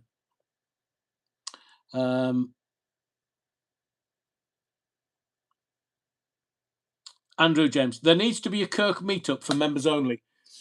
There's me talking about authenticity and being genuine. There's stuff going on in the background that I don't necessarily want to bring here for the moment, but I will do in time. But there have been discussions about me doing stage shows, me doing bits and pieces so that we can meet up, whether it's just for a few sherbets or just for a bit of a giggle and a laugh. We haven't quite decided on what level that's going to be, but it is something that we are considering. As I said, memberships and merch and other stuff, but I'm not about the money. I'm not about the money guy. I genuinely want you to get something from this channel in whatever guise it is. And the price point of stuff, I don't want to kind of, sell you a mug for 20 quid. I mean, I'd be mugging you off for a mug for 20 quid, even though I'm sure if you wanted an utter wronging mug, you wouldn't mind paying that to support the channel. But I don't want to do anything that isn't authentic and genuine. And so all of the things, even though I'll say one thing, and I've got interviews in the bag that I want to put out as a series, including Jeremy Vine, who's got a second book out, and Leslie Ann Jones, one of the best writers I've ever read. I am going to bring them, but because I'm dealing with some other stuff that I want to deal with and have it complete first, I will tell you eventually what it is. And I'm sure there are some very astute people who are in the body of the Kirk that kind of know what I'm talking about. But I will be honest with you, because I'll never hide anything from you, because that would make me inauthentic. And how can I ask for your authenticity when I would be inauthentic myself? So for the meanwhile, please be patient. And all of the things that I've talked about, stage shows, meeting ups, gatherings, merch, stuff, they're all there. And we are going to do them, but just in time. So, yeah, wrong. Enigma Blue, you got to laugh or you'd cry, or both at the same time. Have you heard of the phrase ugly cry? I think it's a well, not a brilliant thing, but like ugly cry, where you're all snotty and crying, and then afterwards, it's like watching one of those movies. If you have a proper sob, I mean, E.T. for me, Jesus, I sobbed for ages, and my sister came downstairs. I finished the nightclub, and had a videotape of it. I finished like was it 2 o'clock in the morning? So it must have been by the time I'd had my curry. So I was a nightclub DJ for a while, and then started it about 3:30. It's like 4:30 or something in the morning. My sister comes downstairs, and I'm ugly crying. I'm like snotty. I think I was using a tea towel. I was like, oh, oh, oh. It was E.T. It was a proper sad movie. You're wrong. And she went, what the bloody hell are you watching? Oh, TT. the extraterrestrial's gone home, and she's like, "Are you drunk?" I said, "No, no, it's a film, man. It's ET." And I was like, the snot was everywhere, and I was like, I couldn't contain myself. I mean, I was a young guy. I mean, give me a break. But there's nothing better than ugly crying. But I won't watch these rom-com shites. Field of Dreams gets me every time. Oh, I love it, Andrew James. Hang on, where's Donna? Let's have a look. Let's have a look. Let's have a look. Theatre tour would be great. Maybe one of these lives. I'll ask you what I should do on a theatre tour. Do you want more stories that I can't? Sometimes I can't tell on here. Mind you, I've got the Battenberg out. Or do I talk about the conspiracies? Or do I just do gags, funnies? I would love to know, because I would love to do some theatre tours. Look, if there are other people that can fill a 1,000-seat auditorium, I would definitely give it a go.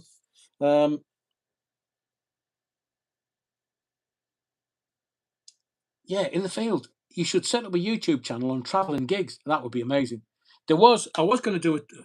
In fact, less of me, more of what you're here for, which I think is just kind of blethering on with people. So if I'm, oh, Lionel, yeah, absolutely. It's also the emotion of the musical score. I agree with you, Lionel. Yes, the musical score. Do you know my favorite piece of classical music, which gets me every single time? It's because obviously I'm a classically trained cellist, and I've just forgotten it. Jesus H. It was in. Oh, come on! I've got to stop thinking about it, and it'll come to me.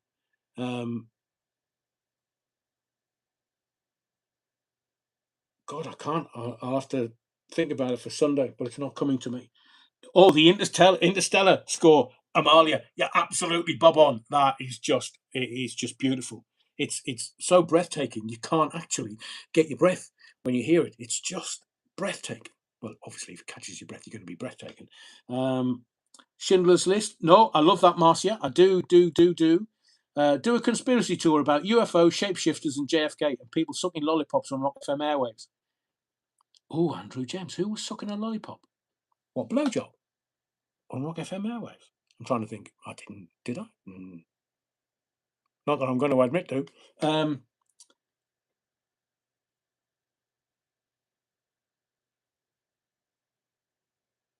on. Gene Psychic says, a friend of mine thought they would cheer me up last week by watching a film. Comes round, suggests Soylent Green, Charlton Heston, a dystopian film, to say the least. Bless you, Gene. Did you tell them? Oh, you're wrong. Yeah, Donna Garrett, thank yous means so very much. Donna, welcome to the body of the cook. I don't know whether I've popped your cherry before, but if you are a first and a newbie in the chat, right, have we got any results coming in? Has anybody seen anything on the BBC and or on Sky? Oh, hang on. What's the latest? What's that? The guy that's on Sky now, that's a wig. That's a toupee. That's a piece. Because when I was working for Hart doing a late night phone in the East Midlands, me and my phoning guy, phone answer guy, that's definitely a hairpiece. That is absolutely, that's a bloody frying pan. That's a hairpiece. And he came on screen and he had like this Brillo pad on his head. That bloke there, don't know his name. We haven't got anything in. 129 seats. Counting on the way in local elections in England, but they're not telling us what the exit polls were because it's so bad for Labour. So anyway, that guy there had this. It was like, do you know shredded wheat, the breakfast? It was like that had been spray painted on the top of his head. No, not to take the mickey out of him, because we're all carrying our burdens, but that's definitely a wig hairpiece. Do you know they say Starmer wears a hairpiece? So every time I see him on the telly, I can't go. Intellectually, he's being marvellous, I think. Is that a bloody hairpiece? Toupee. I was at a Chihuahua. And I will tell you before I get into Burnham and Starmer and the Hanta virus. Sorry, excuse me. Let me take a drink. So when you start a new relationship, and you kind of get to a point in the new relationship where you're kind of like, I love you, I love you, I love you, I love you, and it's meet the parents time. So I was living in London with someone at the time, and we drove up to Bedworth, Nuneaton. And I said, right, before we meet your parents, just in case, it don't go well, because you don't know, do you? We need to have a code. And she said, what's the code? I said, well, I'll squeeze your fingers. And if you feel me squeezing your fingers, you know that it's just like, can we retreat and regroup and then go back in? Because maybe I've said something wrong or I've offended them. Because, people from Sunderland, we have a sense of humour, but the sense of humour is obnoxious. So and people don't get it sometimes. So, I'm really nervous. She's like, it'll be fine. My mum's lovely. My dad's brilliant. They're lovely. They'll like you. It's all good. So we go into the sitting room and we sit down. It's like, Adrian, have you travelled far? And it's like the usual polite conversation. Would you like a cup of coffee? Oh, I love one. Yeah, please, please, please. Anyway, the mother goes out, comes back in with a tray of accoutrement. And I'm like, oh, brilliant, brilliant. It's going well. It's going. And I'm looking at the new girlfriend in the eyes. Like, yeah. That's all right. Anyway, out of the corner of my eye, the mum had like a beehive hair do thing going on. Now, as you can tell, fashion's not my strength. So I was just sitting there and the hairpiece moved. And I thought to myself, hey, her hair's just moved. And I kind of, when you don't want to look, because if you look, it's obvious. And they might be embarrassed, like, oh, sorry, me wig.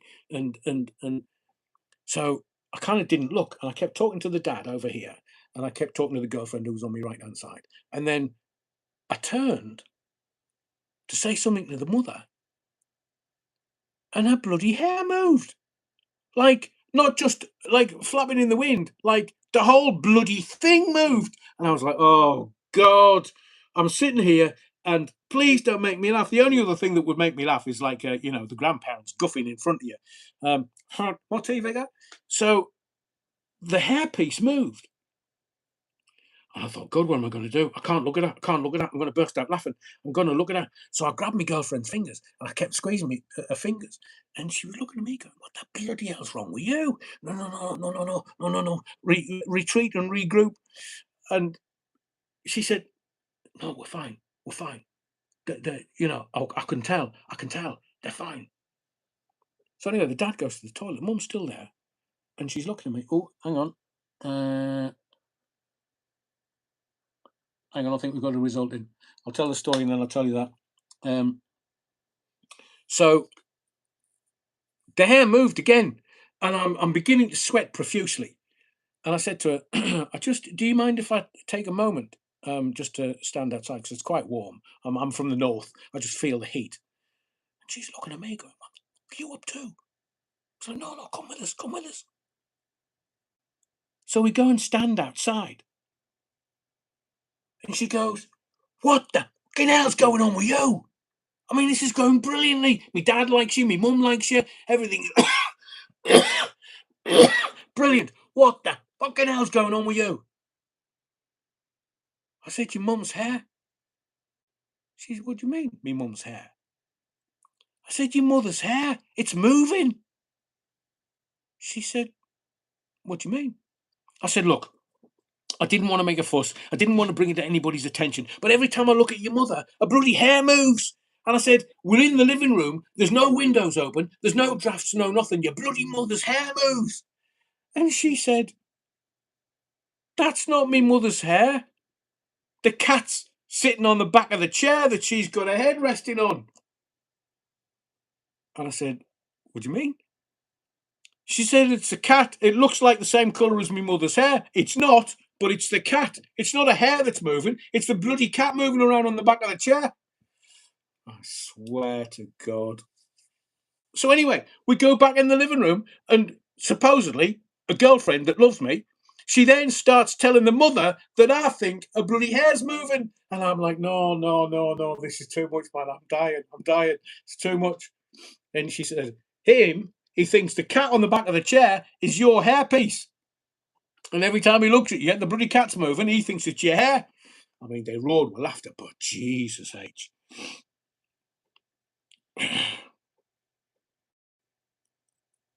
Cure for constipation.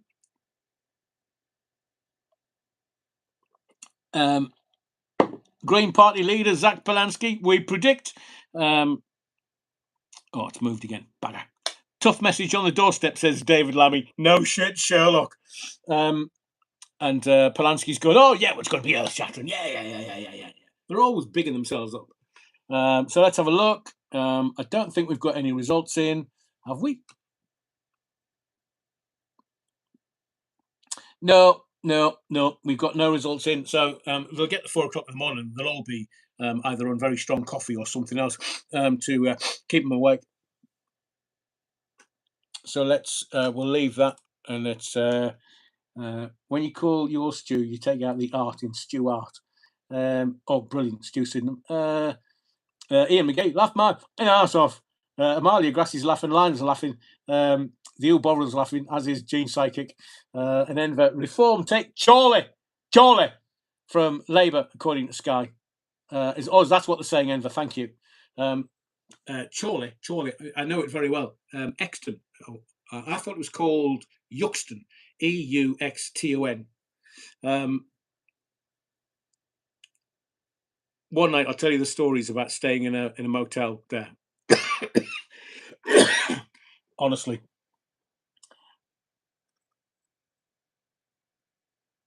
Stu Sydenham says, I'm trying to work out who it is, but the Jaeger is hampering it. Oh, nice. Sky News has it.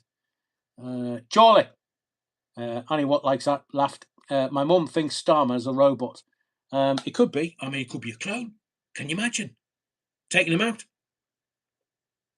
on the train with the Coca-Cola. And we've got just, so we've got one in, so to speak. Willow the Cat thinks that's great. A catastrophe, says Marcia Thompson. Oh, you've no idea. As of bloody hell, man. As of May 2026, Labour is not expected to lose control of Chorley Council to Reform UK in the upcoming local elections, according to Sky News. Are you watching a different Sky to me? I just hope they do. For all the lies that we've been told, all the U-turns we've been given, and the shafting we've had over 24 months in the name of the Chinese Communist Party, the World Economic Forum, the communists across Europe, and the realignment of us with Europe. The Europeans will be crapping it. That's why they got him in Armenia before the local elections, the council elections, to get him to sign all these agreements, get all these billions into Europe, because they know he's done tomorrow. Starmer is a wanker. You're getting sacked in the morning. Soylent Green funeral scene uses Tchaikovsky's Symphony No. 6. Pathétique, says English bottle cap. Beethoven's Symphony No. 6 is that pastoral. And Greg's Morning Mood and not Arse's Death, I'm sure. English bottle cap. I'm trying to. What was the Vietnam movie? Oh, come on, Adrian. Barber's Adagio for Strings. It is. I can't listen to it. Because it's so emotional, and it's for me, the interplay between the cello and the violin. The violin will take it and make it soar, and then the cello will come in if you want pathos and gravitas and weight to a classical piece of music. Get the cellos in.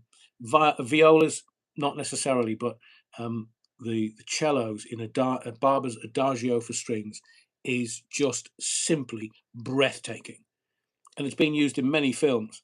And it's not a piece of music I can listen to readily. I love it, love it, love it, and would listen to it a million times. But every single time, without fail, it makes me sob, like Sunderland's just been beaten 5-0 by Nottingham Forest. 3 minutes ago from Sky Feed, we've had our first result. Reform UK have gained the Chorley East ward from Labour. I've told you, Sky, their tagline is never wrong for long. Labour has to lose, says Gene Psychic. Oh, they definitely will. Hang on, Andrew, you're above all. Come 0400, Starmer will be on the white stuff. What, he's putting the lines outside of 10 Downing Street. Sorry, lads, I've got the new incumbents. They need road markings. Wow, Andrew. My wife recovered from a stroke and facial palsy. I will say that from the medical practitioners that I've spoken to, if you can get the thrombolytics into someone that's had a stroke within 60 minutes, they can pretty much reverse everything. At least that's what I've been told. Annie Watt, Barber's Adagio is sublime. I'm with you. Platoon, says Enver. Thank you. Thank you. The brain's not as alert at 12:30 in the morning. B. Liars, Enigma Blue, I'm with you. And Annie, that Barber's Adagio for strings is beautiful.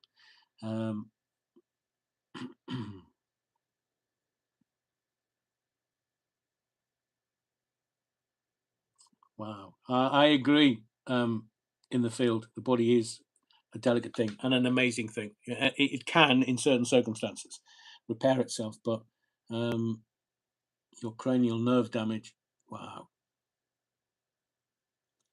And you're still happy and crack gags in here in the field. Wonderful.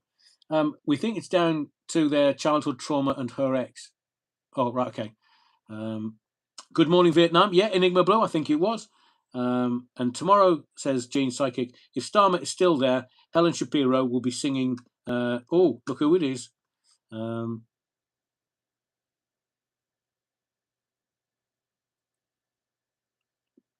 Amalia, you're going for a bit of physio at 12:30 in the morning. Bloody hell, man! Right, let's. Should we do some stuff? So, I know that you like conspiracies. We'll do this conspiracy before I get to nailing Starmer and the Labour crooks. So you know this MV whatever it is. I just call it Death Ship.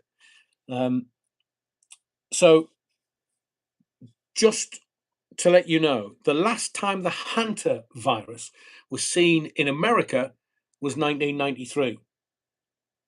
And I've been watching the coverage of this and watching where it's sailing to, whether it's Cape Verde or whether it's was it Gran Canaria or the Canaries. They're not allowing it to dock. Obs. And then it came out of Argentina. And I'm thinking, is it me? Or am I the only one sitting here? Well, yeah, I'm the only one in this room. But here we go with another scamdemic, another plandemic. They're already saying mask up, mask up. And the obvious tropes are coming because I'm going to explain them to you. But there was a family member's dog. It you know that sometimes rat pee in the countryside. They'll pee in puddles and stuff, and dogs will just stick their noses in and lick the water. But what this particular dog and owner didn't realise that it was rat pee in there, and it's toxic to dogs. And the dog was loved by the family, was a real character in the family, and there was nothing that they could do. It had taken hold of the dog so much, it had been left for so long, and nobody knew. Nobody knew. But the vet said it's probably drunk rat pee in water in the countryside somewhere. So you do realise that the last time the hantavirus was seen in America was 1993, 33 years ago. Now, if you are a conspiracy theory nut, you'll know that 33 is a really revered and valuable number. 33, the amount of vertebrae in his spine. 33 was the year that Christ was crucified. So 33 is one of those, in numerology, it's one of those things that people go, oh, it's 33. Anyway, so I said to you at the beginning of this live, whatever else is going on, they're keeping them on a ship. And part of what I wanted to read, no, it might be further down. Let me just check.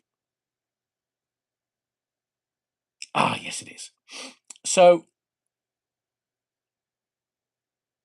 remember the previous COVID, the Charlie 19, there was a COVID cruise in 2020. And exactly the same thing is working with the Hanta virus has happened with, remember the COVID cruise, where people were on this on this cruise, I think it was in the Med, and they weren't allowed off the ship because they didn't want them to contaminate anybody else. And excuse me, and this is water before you start.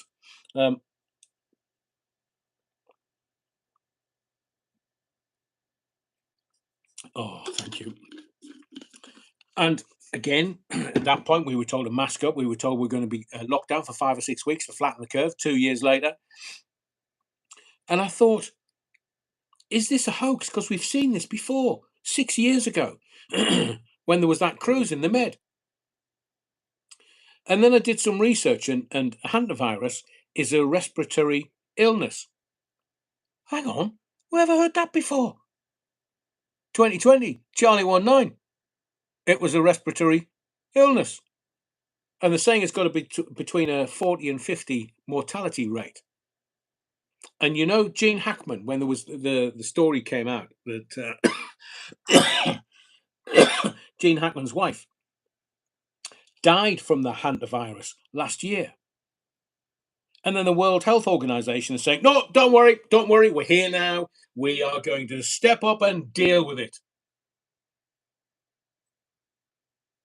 And I thought, the World Health Organization, funded by Bill Gates and Fauci. And they made a shit ton of money from the Charlie 19 vaccines. Bill Gates funds the World Health Organization. America has pulled out of the World Health Organization. And then I thought, hang on a second, didn't I just hear a week or two ago that Argentina is pulling out of the World Health Organization? And the ship started seemingly in Argentina. And an old boy and an old girl sadly have died. They joined in Argentina. And remember the Charlie 19? It was a bat in a wet market in China. They're now saying it's rat piss in Argentina. And the more digging I did, the World Health Organization is quoted in the Epstein files as preparing for a pandemic. I'm going to say that to you again. The World Health Organization is quoted in the Epstein files as preparing for a pandemic. Obviously, this is pre-2020, so that's a bit shaky. But what I can categorically tell you, factually, is that in 2024, Moderna, remember their vaccine for the Charlie 19? Moderna and a Korean university were to co-develop a Hanta virus vaccine. Now, please, I'm not making this shit up. 2024, Moderna and a Korean university were to co-develop a Hanta virus vaccine. And I thought, funded by who? Surely not Bill Gates again. Now, what they're telling you, and I've told you about these snake oil salesmen, they'll tell you one thing and you believe it to be true. Do not believe anything that you read in the mainstream media, because look at what they did to society the world over in 2020 and 21 and 22. Clown world, the clowns in Ozempic Palace, all of that. So the reason why I tell you not to trust the mainstream media is because the mainstream media has told you that the first person to die was on April the 11th. Now, this was, I think that was the Dutch guy, the old boy, 70-year-old. What they're not telling you is that that body, the poor guy that died on April the 11th from the Hanta virus, wasn't removed from the ship until the 23rd of April. Do you understand what I'm telling you? They kept a contaminated body that has died from the Hanta virus for almost 2 weeks after he died on April the 11th. The body wasn't removed until April 23rd. Can you imagine why all these people are now quarantined? Because people caught it. I think the ship's captain and the ship's doctor, they've been airlifted off because they're not very well. But here's the weird thing. It may be synchronicity. It might just be coincidence.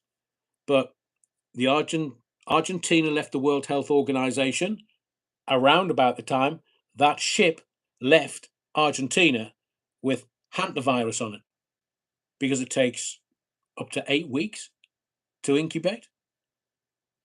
And are you aware, this is going to freak you out, are you aware that there was an X-Files episode in 1998 called Fight the Future, where hantavirus was featured? Hantavirus was featured in the X-Files in 1998 in Fight the Future. So while the COVID-19 pandemic began kind of late 2019, that's when the Chinese were panicking, and it was a bat. Some filthy Chinese has eaten a bat or something and then contaminated themselves and spread it. So we know that Charlie 19 began in late 2019, but the majority widely documented cruise ship outbreaks occurred in early 2020 of Charlie 19. The most prominent was, remember, as I was saying just a moment ago, the Diamond Princess. It was in February of 2020. There were 3,700 passengers and crew. They were quarantined off Japan. And that resulted in over 700 confirmed infections of COVID-19. So the Diamond Princess, February 2020, was quarantined in Yokohama in Japan after a former passenger tested positive. It became a major early epicenter of the pandemic, which obviously significant transmission was linked to asymptomatic carriers and poor ventilation. But the old boy that died on the ship, and his body, contaminated body, because it's airborne and is human to human, seemingly now, might have been rat pee. But his wife collapsed at an airport in South Africa and died. So she was a contaminant, spreading it on an aircraft and then into South Africa and an airport. Is it the fear porn that they're ramping up? I mean, I don't believe them. Now, you need to do your own research. There's more that I'm going to tell you in a second, but I make my own decisions based on my own research. I've already told you that that body was on the ship for 2 weeks. And they've quarantined everybody on the ship. Of course they have. There's people going to leave that cruise ship and it's going to go all over the world, as they did. 3,500 people on the Diamond Princess. But there was also the Grand Princess in March of 2020. It also experienced an outbreak, I think it was off the Californian coast, leading to quarantine and eventual docking in Oakland. So there was over 30 million people cruised in 2019. But the cruising industry came to a complete standstill early 2020, with numerous ships experiencing outbreaks. So just look me in the eye, because I am a proper cynical old tart. Unless I can work it out myself, I trust no journalists, no news outlets, no radio stations, no newspapers. Nothing. Because they'll tell you black is white. And if I know where the truth is, I don't move from it.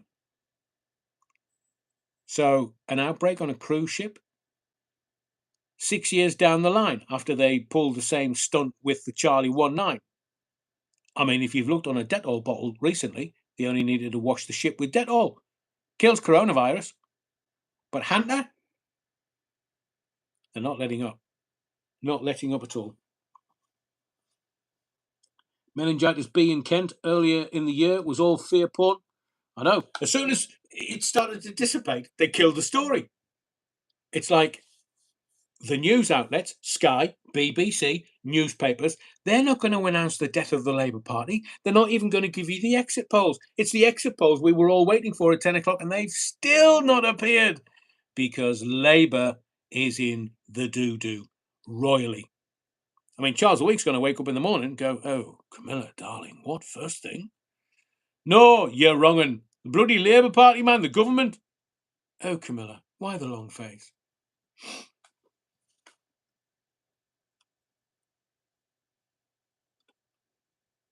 Enigma Blue, can they put massive cats on the cruise ship? Enigma Blue, you're taking me down a comedy route I think would be most inappropriate and would get me the sack. Hang on, where's Neil gone? Oh, Neil Cunningham. I'm going to say good night, ladies, gentlemen, and wrong-uns. See you Sunday. Stay safe. Look after yourself, Neil. Remember, the wrongregation is always here for you, sir. We'll see you on Sunday in the body of the Kirk. Notable 2019 TED Talks on pandemics vaccines. Caitlin Jetalina, Pardis Sabetti, Ramananda Ding Dong, Alana Sheikh, Bill Gates. What, they did them all? Wow. Bad Wolf Project, English Bottle Cap. Bad Wolf Project says 8,000 students vaxxed in Kent. Do they ever learn? What were they after? The free kebabs or something? That's a week's meal for a student. No masks, says Enigma Blue. Yeah, we're all up for that. I'm not wearing a bloody face nappy. I mean, on public transport, you get these announcements. You must wear a face mask. God, there's nobody else in the carriage. Nobody. Trains. Only the MPs that left London to go to Glasgow who tested positive once they got to Glasgow for it. Jesus. Love Dettol smell. Me too, Enigma Blue. It's such a shame. Just get some proper cleaners on the bloody on the cruise ship. And it's like hospitals. There was a time when hospitals, I mean, all germs were dead every day, nipping clean, and then all of a sudden they stopped cleaning the hospitals. Mucky tarts. Students are sheep. I know, Andrew James, I'm with you. Michael Barrymore, no thanks. Want the swimming pool, Enigma Blue? I am not complying, says Willow the cat. We're all with you, Willow, because we've had the experience in 2020 when they say just for 5 or 6 weeks, make that 2 years. And then when they say, "Oh, you've got to wear masks because it's airborne," well, the masks didn't stop it. And if the truth be known, in my view and my personal experience, and I've had people die from it close to me, the jibber jabbers killed more people than Charlie 19. Gribbo. Hanta from rat shit, only airborne if rat shit dries up and disturbed as a dust. There is one human-to-human strain, Andes, but highly unlikely to be that one. That is an extremely rare strain. Interesting, Gribbo. Because they just want us to go, "Oh, I'm afraid." That's all they're after. They want the fear porn. They want to inject the poison deeply. I mean, I walk round now, still, and I see people wearing masks in public. What the actual are they doing? It doesn't stop anything. And the face masks they do, they cost you a fortune. People are they're still so nervy and anxious. And I understand that. I get that. But just work on your gut biome. Your gut is more powerful than any face nappy. Vitamin D, zinc, what else did I use? I used 3 or 4 things all the way through the pandemic. Now, I did get Charlie 19, but I believe that my gut biome, I strengthened my gut biome as soon as it started kicking off. I believe that's what didn't make it worse for me. Hospital wards just moved bed fluff around when cleaning. I've watched them. Lionel, I am with you 110%. Andrew James, I've seen people in dirty masks. Ivermectin, thank you, Enver. Ivermectin and rich, yes, magnesium. I was taking a couple of different types of magnesium for my gut biome, as well as the vitamin D, zinc. But there was one more thing. Gribbo, yes, they do stop body fluid splatter for surgeons, yes, but the body fluid splatter is not kind of airborne viruses. So last time I was in hospital, November 24, not clean. The Bad Wolf Project, thank you, Jane Seiger. The Bad Wolf Project says, I came back from the UK to France last week via ferry. Half the kids were masked up, not for safety. It's now a fashion accessory. Good on you, Jane. Keep taking the minerals. What's quercetin, Amalia? Vitamin K2. That was the other one that I was taking, definitely. As Willow the Cat says, you probably got flu. The numbers for flu was zilch. Funny that. I know. I want to give you a quick Iran update because it's kind of, it is kicking off, but it's not really kicking off. It's all about, they want the barrel of oil to fluctuate so that they can make enough profit, billions and billions and billions in profit. But Saudi Arabia, who are behind some really dodgy stuff, have said to the US, oi, pack it in. So Saudi Arabia has told the United States of America, you can't use Saudi bases in this war with Iran. So stop it. Enough is enough. But what no one is talking about, and I don't understand, well, I do understand it, but on the other hand, they're trying to bomb the shit out of each other. And it wouldn't surprise me. Now, I don't want this to happen. It's a bit like Charles the Weak. Don't think he's got long, but I wish him long life and good health always. He's the monarch. He's the head of this country. Even though I'd rather have William on the throne. Bibi Netanyahu. I've been telling you for years. Keep the war going, lads. Yeah, keep the war going. He's done if they don't. As in, they'll drag him out of office and they'll bang him up in jail. He wants the war to go on as long as is humanly possible, doesn't care about the loss of life, doesn't care about anything else other than him staying as Prime Minister and not having to go to jail. So, I'm just going to say this to you, and you'll know what I'm talking about. False flag event incoming. Because they don't care whether you or I live or die. They don't. The power corrupts them. Power corrupts. Absolute power corrupts absolutely. And every time Israel is funding Hamas, other people, money through Saudi and America, they've got control of America and the American political processes, Israel funds and attacks somewhere else. So Israel's blaming other people and uses America as the attack dog. And that way, they blame somebody else. America goes and has a bit of a spat with Iran, keeps the war going.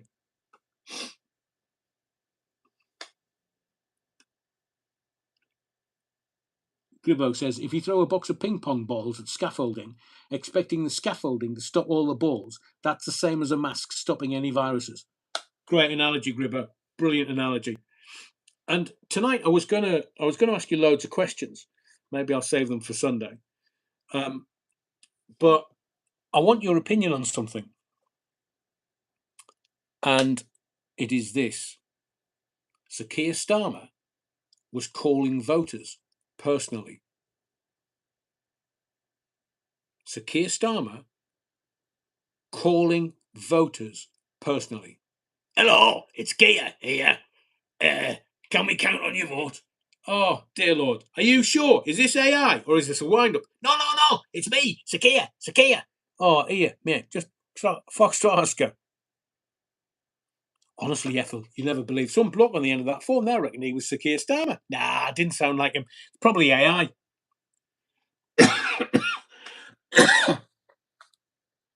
So the Bad Wolf Project says, if your uncrackers can't stop a smelly fart, what chance does a paper mask have? Dr. Julia Patterson made fortunes from selling cloth masks. They all did. Hang on, Jane Psychic. Oh my God, what? So, Starmer. He was ringing people personally. Voters, come and count on your vote. No, you can't. Off you go.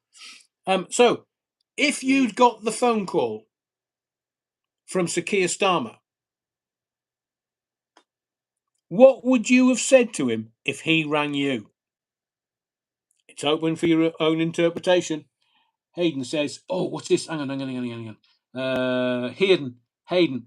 Result. Ditton, Hale Village and Hale Bank, Halton, Council Ward, Reform, 53% of the vote.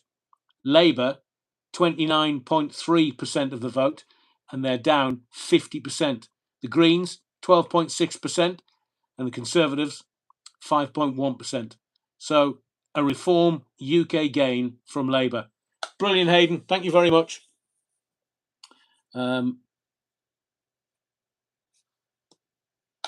We'll have a look at the news outlets, but I just want to know, what would you have said to Sir Keir Starmer if he'd rang your house?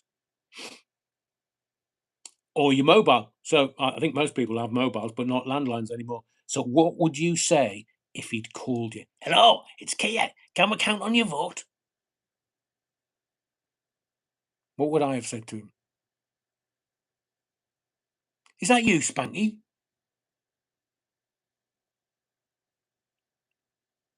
If it is you, can you not resign, mate? I mean, the King's weak. He could die in May. Wish him long life, good health. So do the decent thing. Any decent person would, Keir. Tell me, what was the Coca-Cola like on that train? Were you off your tits? So, I'll get to your comments in a second. Sniffy Starmer's a wanker. Sniffy Starmer's I can't even bloody say it now, but I would have told him exactly what I thought. Exactly, Amalia. Here, mate. Oh. Are you giving away free kebabs? Are you giving away free pizzas? Yeah, well, you can shove them up your arse. Not you, Amalia. I mean Starmer. Put a condom on it. Exactly that. Bad Wolf Project. Sky News reporting Halton Labour hold. What? Chorley Labour hold. What the bloody hell? We've just seen the results. Sky, never wrong for long. Night of the Long Knives, even Beth Rigby is hoping is ripping into Starmer. Little Beth. She did the London Marathon recently, I think. She's straight. Every time she comes on the telly, my gaydar pings. Just saying, it's just, an opinion. Darth Vader mask. It says Enigma Blue. I would have said, how much? Joking, says Gene Psychic. Get the money out of him. Say, oi, oi, oi, that Dippy Binty you've got as a Chancellor. Can you tell it to lay off, man? Stop the taxes. You couldn't stop the fucking boats, could you? So, if they were saying, let's have a look at the, have I got that?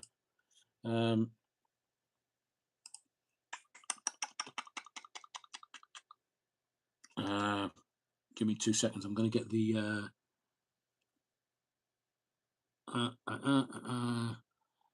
So they were saying that Halton was going to be about 1 o'clock in the morning. So not far away, 10, 15 minutes away. Chorley was 2 a.m. So that was ahead of time. I think Chorley was the first to declare. But Halton was, they thought the declaration was going to be second quickest. Broxburn, they're an hour late. Bloody Scots have probably been on the buggy. We've got Harlow and Redditch, Hartlepool, Hull and Lincoln. We'll see who comes in by 1 o'clock. So let me get to some of your... bugger off.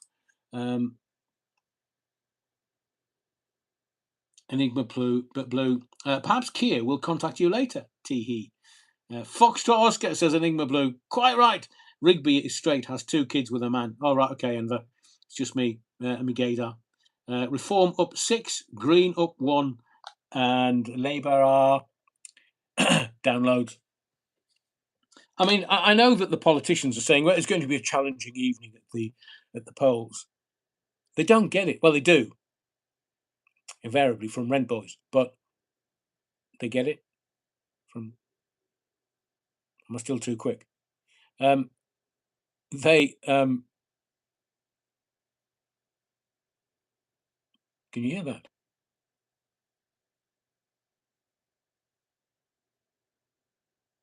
Not sure you can. That's little Miley snoring. Now she's a lady, of course. I would never do that. But she's sleeping on my bed, and she's literally rattling the windows. So looks like I'm not going to get much sleep tonight. I joke, of course. I don't mind it at all. Bless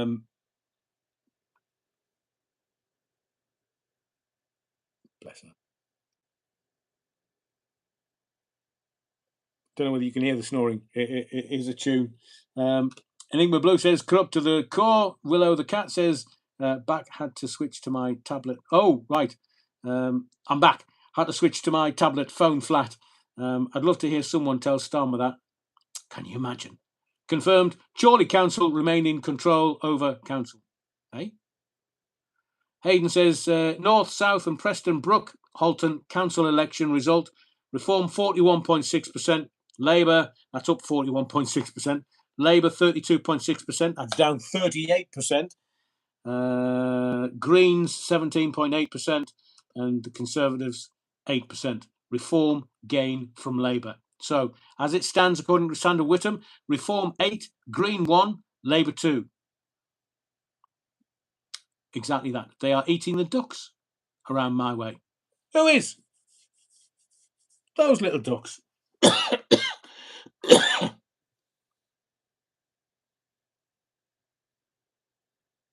Oh, yeah. Annie Watt would say to Sir Keir Starmer, how can I take you seriously when sympathising with the electorate when you made 22 million in 2 years, you banger?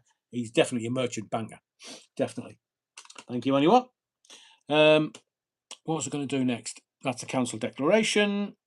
So I'm going to ask you, let's have a vote. We haven't had a vote all night tonight, and I was going to do loads. So I'm going to have another vote. 1 for yes, 2 for no, 3 for I don't know. Is the Labour Party, we're getting the results in, Reform are winning, Green a second, and Labour are pretty much nowhere. Is the Labour Party now losing the working class permanently? 1 for yes, 2 for no, 3 for I don't know. Is the Labour Party now losing the working class permanently? The Bad Wolf Project, my dog asleep on my bed next to my desk. How a Cocker Spaniel can occupy an entire Super King sized bed is beyond me. Oh, I get it. The Bad Wolf Project. If you've got cats, cats don't have owners; they have servants, and dogs, they just take over. So, is the Labour Party now losing the working class permanently? 1 for yes, 2 for no, 3 for I don't know. Rich and the Bovril, exactly that. And Annie Watt, Napoleon blown apart in the field. Lionel, Kenman, are you a newbie? Just in case, manners maketh man. I shall pop your cherry for you. Sandra Whittam and Sylvia Bailey. Oh God, it's gone too far down again. Let's give it. Elliot, Sylvia. I hope, just in case, because you might be a newbie. Welcome to the body of the curve. Fatal Racing Driver, Amalia Grassi, Karen Boo, Paul West, Jane Psychic, yes, but some time ago. They lost the working class during the Blair Brown years. I'm with Enver. Unless they are Muslims with 4 generations in one house, says Andrew James. Mad Matt UK, definitely the writing is on the wall, Rev. Let's just hope it's not graffiti. Going to be changing his name to Starfish. Or Rusty Bullet Hole, one of the two. Grippo, yeah. We've got, is it Huff Green, Halton? Council election result, Reform 43%, Labour 38%, Green 12%, Conservatives 5%, Reform gain from Labour. Exactly, that says they were never for the working people. Behave you, people will talk to Denver. Bad Wolf, on what you said now, but going to be changing his name to Starfish. Purple, Theo, I've been posting vote Green, get cabbages on all posts supporting the Greens. Exactly, Gribbo. Hundreds of likes for it too. So thank you for your votes. I think that's Enigma Blue. Yes, 100% likes. Have you not smashed the likes?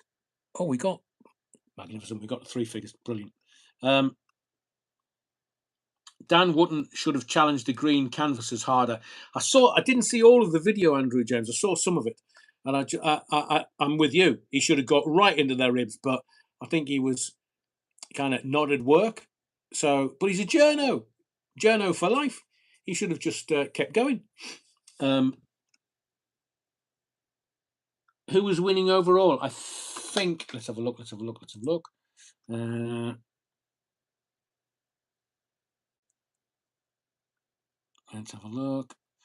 Sky's coverage is shite. Here's what some of the top politicians have said as polls closed at 10 p.m. Senior Labour figures are predicting a bleak set of results for the party less than 2 years after they took power in Westminster. They're all ducking. Lammy's been sent out. Liability Lammy, he's been sent out to face the cameras. Hang on a second. Lib Dem Deputy Leader Daisy Cooper said her party is raring to go. Party this time of the morning. What are they on? While saying Labour promised change and they failed to deliver. Well, the Liberal Democrats, they're not going to do anything. Deputy PM David Lammy dodged a question on whether Sir Keir Starmer should remain as PM amid an expected bad night for Labour, while Deputy Party Leader Lucy Powell admitted it will be a tough set of elections. Masters of the understatement. I don't know whether they're giving a well, Sky's not. Sky's coverage is just shite, man. Where are we? Reform take seat in Chorley. There, but you'll notice the style of the coverage. So Sky's not saying that Labour had taken a shafting from the revolution, baby, and now there's no kind of show us the results, man. Oh, here we go. So England Council results. Counting underway on the BBC, and they've not changed. Labour on 0, Conservative on 0, Liberal Democrats on 0, the Greens on 0, Reform on 0, and Independent on 0. Notice how Reform's last. And they put Labour first, and then the Conservatives. Honestly, BBC, they're the propaganda arm of the government. They'll just be getting any old talking head on. Lib Dem candidate collapses in Merton, helped by Reform doctor. That says everything. I mean, I do hope that the candidate recovers and has a long life and good health.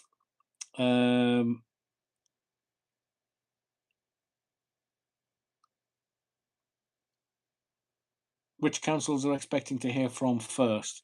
Halton, got that. Broxburn, Exeter, Harlow, Chorley. So the list I had's wrong, but not far away. In first seat result of the night, Reform beat Tories in Brentwood. This was half an hour ago, and I'm getting more information from you in the chat than I am from either of the BBC and Sky. They must be bricking it. I can't wait to listen to LBC in the morning. Let's see what they say when the beloved Labour Party take a shafting from the public. James O'Brien will be crying into his knitted yoghurt.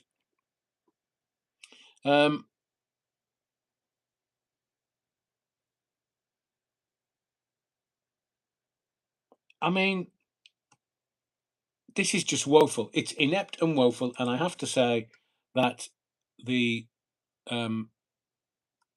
members of the Wrongregation, the members of the body of the Kirk, are doing a better. The BBC, British Boys Club, says Enigma Blue, doing much better and keeping me updated and informed than the bloody mainstream media. Bless them. there'd be bags of Charlie flying around the BBC. I mean, Chris Evans admitted when he was there, he said it was a wash with Coca-Cola and paedophiles. Obs. It's Karen Bow gone. Night, Karen. Hayden, thank you. Appleton in Halton, council election. Reform 42.2%, Labour 37%, Greens 14.9%. They're not doing that well tonight, the Greens. The Conservatives 5.8%. So Reform gain from Labour. Exactly that. 3 billion for 100 years. We're fucked. I'm moving to Ukraine. You'd make more money. They wouldn't tax you as much. Exactly that. Bad Wolf Project. I have Sky News on one screen, BBC on a second screen, and GB News on a third screen. My lounge looks like the shop window of Curry's or Jodrell Bank, one of the two. Geordie Nicholas, 8-1. Already, if you don't play fair, you get found out. FAFO. Sorry, before the good old working UK person is sick to fuck of being treated like shite, says Geordie Nicholas. And Andrew James, touch one remote, then all the TVs change. Brilliant. Try GB News. I think they're the only one. Are they? It's only 3 billion till the end of this government. It's a defence agreement for 100 years, not money being given. Well, they were talking the other day about it being a loan. And a loan? How can they wash a loan? How can they? Because that's all Ukraine is. It's just money laundering. It's like money laundering on such a scale that if they told the people, me and you, how much money they laundered in the Ukraine in the name of defence, it would make us break out into a sweat. Because I'm sure it's trillions now. It's got to be. In the field to Andrew James. Dan can sometimes be a bit of a drama queen, but generally okay. GB News have shown their colours. Saw Mark on something the other day. Poor guy doesn't look well. Which Mark? Mark Dolan. I know Mark really well. Chorley Southwest. Council election result. Oh, I say, Chorley going green. So Green's got 39.7%. The Reform got 35.5%. I mean, the Green result is only up 6%. Labour 19%, Conservatives 5%. Green gain from Labour. Close. Andrew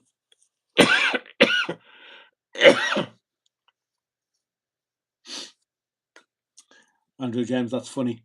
So far, thank you to the Bad Wolf Project, so far 12 seats, Conservatives -2, Reform +12, Liberal Democrats 1, Equal 1, and Green +1. Labour -12 seats, Conservatives -2, Reform +12, Liberal Democrats Equal 1, and Green +1. Oh, Mark Steen. Right, okay. Thank you to Sandra, who's saying roughly the same thing. Reform 13, Labour 2, Green, Independents 2, Green, and Conservatives 0. So Highfield and Halton council election result. Labour 41.6%, which is down 33%. Bloody hell. Reform. Oh. So Labour got 41.6%. Reform got 41.2%. I'd be asking for a recount. Greens 11%, Conservatives 5%, Labour hold by 0.4%. I'd be asking for a recount.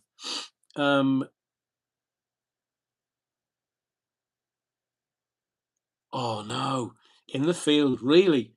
I think Andrew said that Dan was as camp as plastic tits or something. And he said, yeah, just a little. Did you see his live where he was putting his powder puff on when the camera cut to him? Hilarious. No, bloody mate, go by here.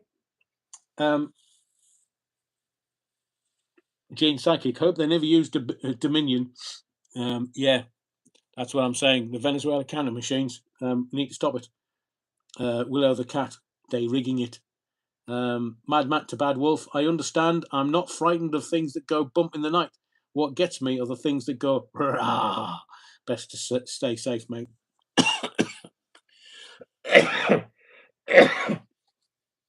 Well, it looks like some of the results are starting to come in. So whilst you keep an eye on those, I'm going to talk to you about oh man,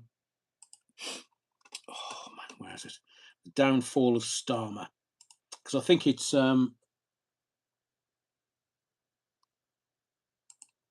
quite fitting that we know what's going to happen. We know that it's just going to be reform, unless, of course, there's any rigging going on. Now, I'm not suggesting there's anything nefarious or egregious or illegal, but if I was running counting machines that came out of Venezuela, I'd be having a word with Donald Trump. So let's have a look at the downfall of Sir Keir Starmer, the scandals, the appointments. I would suggest a government under fire. So when Sir Keir Starmer entered Downing Street in 2024, he promised to restore, and I quote, integrity and professionalism to British politics.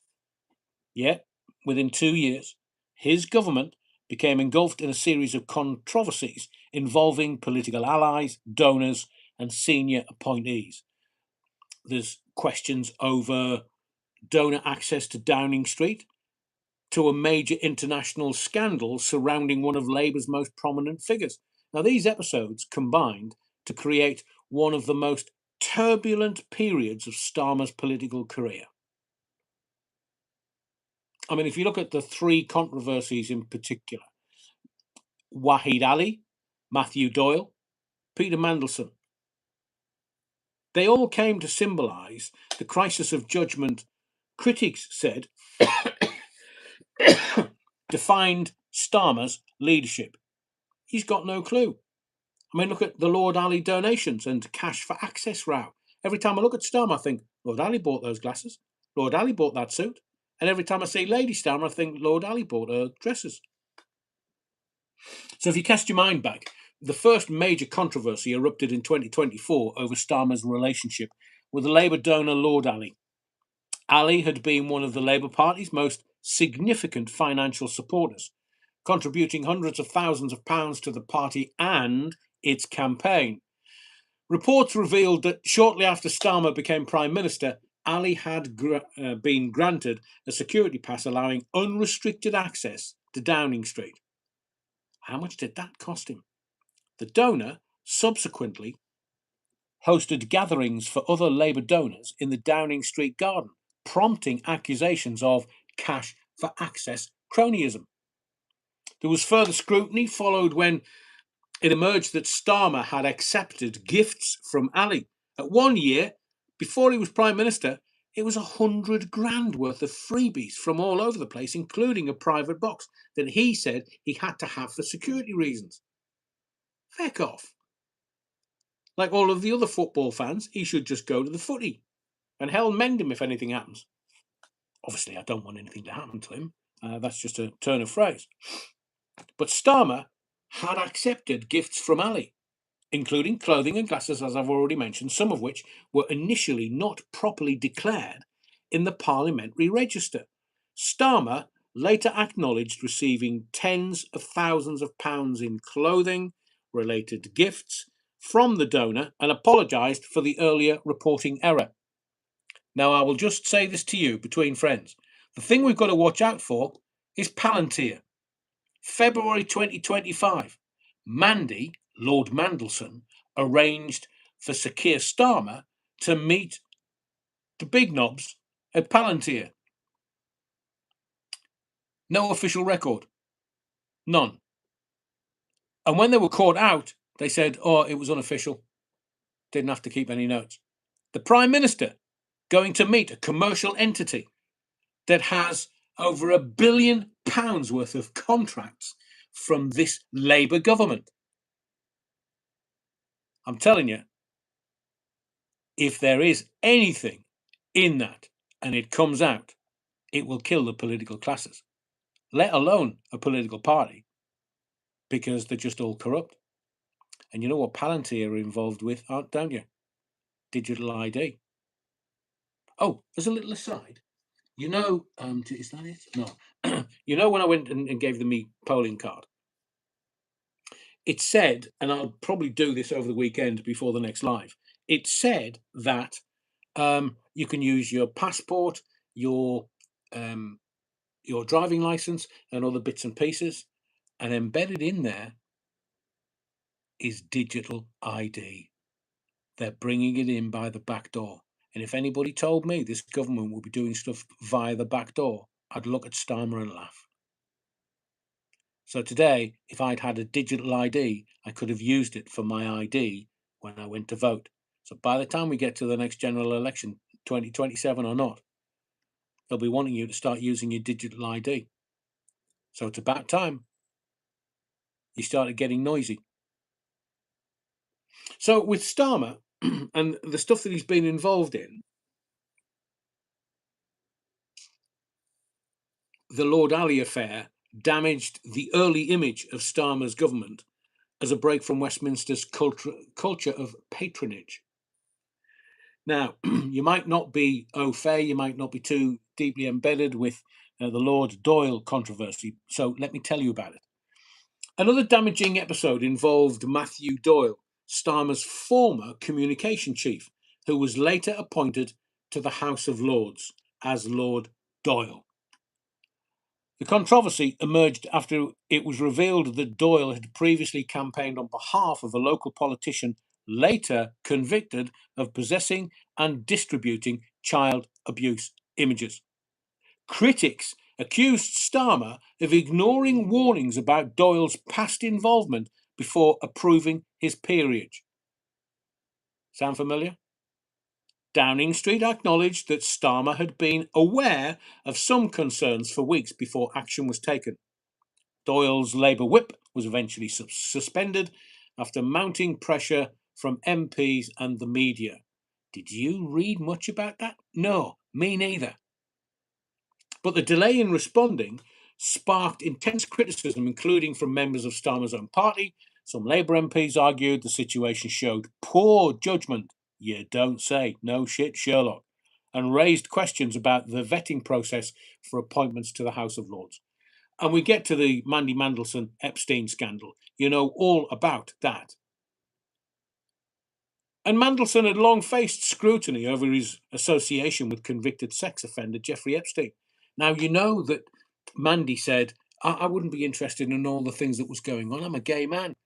Epstein was bisexual. He didn't just shag girls.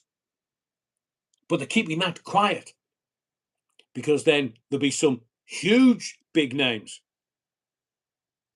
huge, being brought into focus. Mandy Mandelson, I'm a gay man. Epstein wasn't far away. Although the relationship between Mandelson and Epstein had been known publicly for years, there was a new wave of documents and emails released last year that revealed extensive contact between the two. If Donald Trump hadn't released the Epstein files, we would never have known about Mandy Mandelson, and he would have been balls deep in America. So the fallout was swift with the Mandelson and Doyle and Lord Ali debacles. Mandelson was dismissed from his diplomatic post, later resigned from both the Labour Party and the House of Lords, and police have begun investigating possible misconduct in public office relating to the alleged information sharing. Now, let me tell you how they're reporting it. The technical term for it is malfeasance in public office. But because there's a load of people that might read The Sun that wouldn't know what malfeasance is, they're now saying misconduct in public office. Cheeky bar stewards. I know what malfeasance is. I've got an intelligence, as do the audience to the body of the Kirk. So call it what it is. But then again, would people understand it? I think there's another... right, that one. Thank you to Hayden Breton in Peterborough. Result is in. Reform 33%. Conservatives 33% for reform, Conservatives 30%, Labour 19%, Green 11%, Lib Democrats 6%. So it's a reform gain from Conservatives. Oy, oy, oy, oy, oy. This is not going to stop here. You do know that this particular snowball in hell is going to roll and is picking up momentum. Not just these local councils. Remember that Labour delayed some local council election results and elections because they knew it would just eviscerate the whole political scene. Thank you, Hayden. Thank you for keeping an eye on things. I think Amalia's having tea. Brilliant.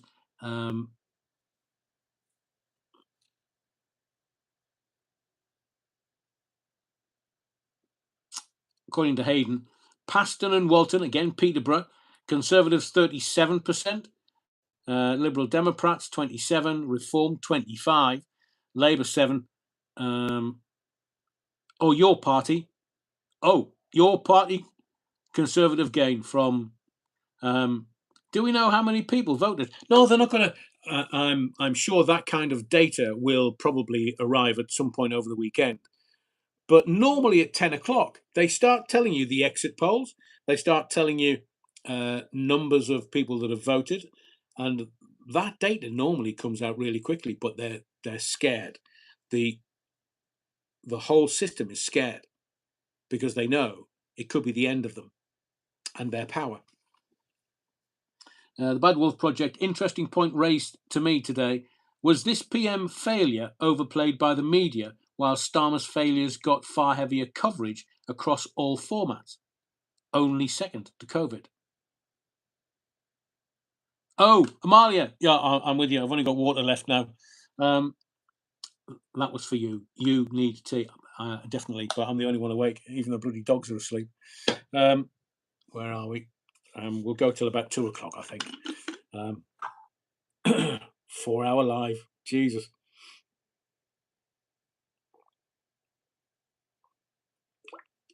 Thank you, Amalia. Really appreciate it. I'm just down to cold water. I think they said 30 million. Sandra, is that the amount voting?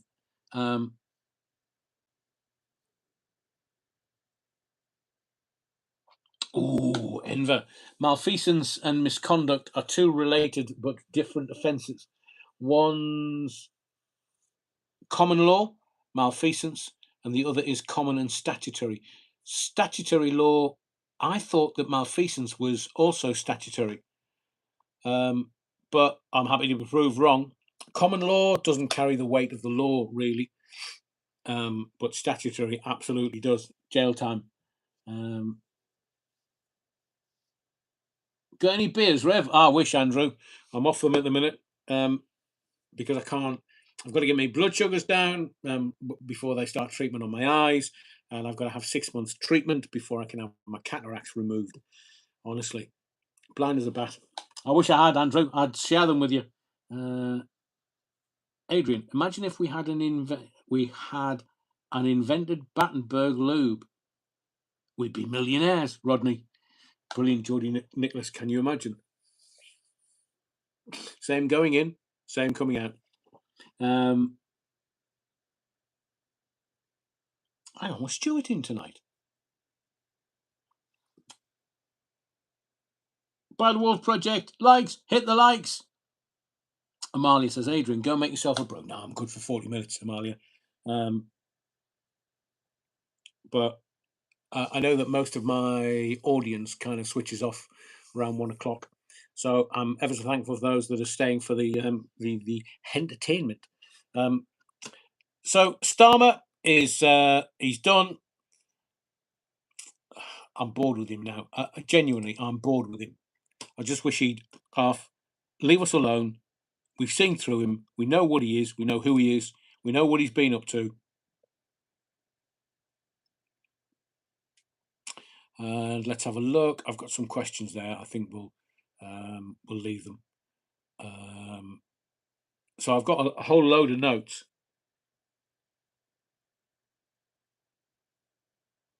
Saudi Arabia, they've told Trump not using our bases. What hasn't been reported is that Saudi Arabia has a $1 trillion wealth fund, and they've opened a Shanghai office. So is Saudi Arabia flogging oil to China? And people are talking today that the petrodollar order is being sidelined in the US war on Iran because it's pushing Gulf states towards alternatives to dollar-based energy trade. Is this the Donald 5D chess? And he's wanting to get rid of the Fed? The U Bovril's talking about got to be around a 50% turnout at least. Remember what I told you earlier? Oh, hang on a second. We've got another election in. Thank you, Hayden.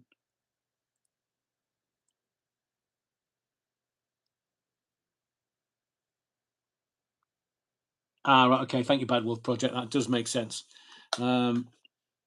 Jackie Budden says, I'm still here for the after show, Adrian. Right, let's crack the Battenberg and the Otter wine out then. Who cares? Nobody's watching us. Otter wine. Oh, I wish. And from what I'm hearing, there's been Iranian strikes that have damaged 228 US military sites in the Middle East, more than acknowledged.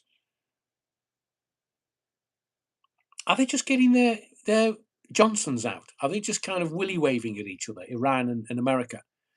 Because Trump said, right, if you don't pack it in, we're going to bomb the bejesus out of here. And Iran's gone, all right then, 228 your military sites. Poof.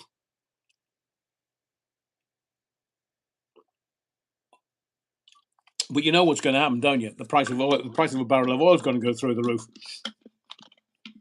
But I still maintain that Canada has minerals and oil and gas, and it is one of the biggest reserves in the world. The Donald's going to want that. I still maintain that there'll be some negotiation or what can I say, conversation around Canada and America taking over Canada, because Mark Carney's shitting himself. But it won't come straight after Charles has been there. It might be a couple of months, but just keep an eye on it. Because I've told you, America, Britain, Canada, Australia, New Zealand, Five Eyes. It's all around Australia and Canada and New Zealand. They started first, and it mission creeps to us. Where was Hayden? Hayden put something up, I think.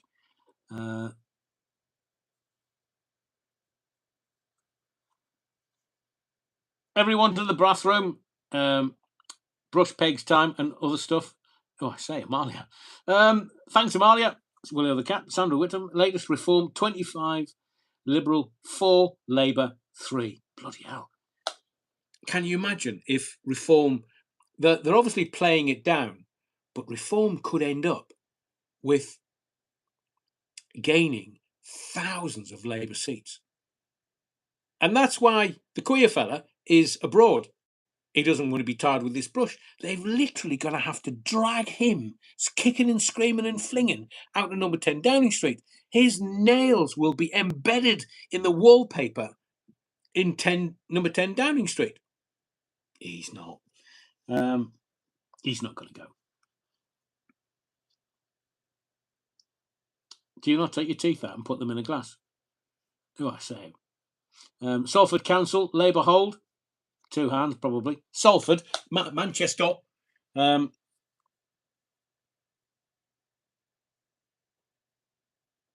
Peterborough, no overall control. And he was brilliant. That is funny. Hope he likes whitewash.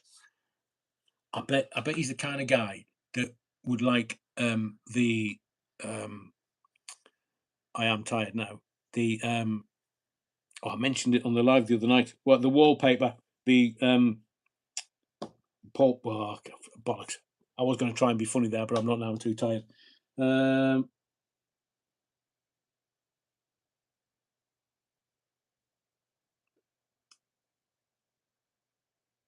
Right, Willow the Cat. Keep an eye on it, whatever GB News says, because I think they're better than Sky.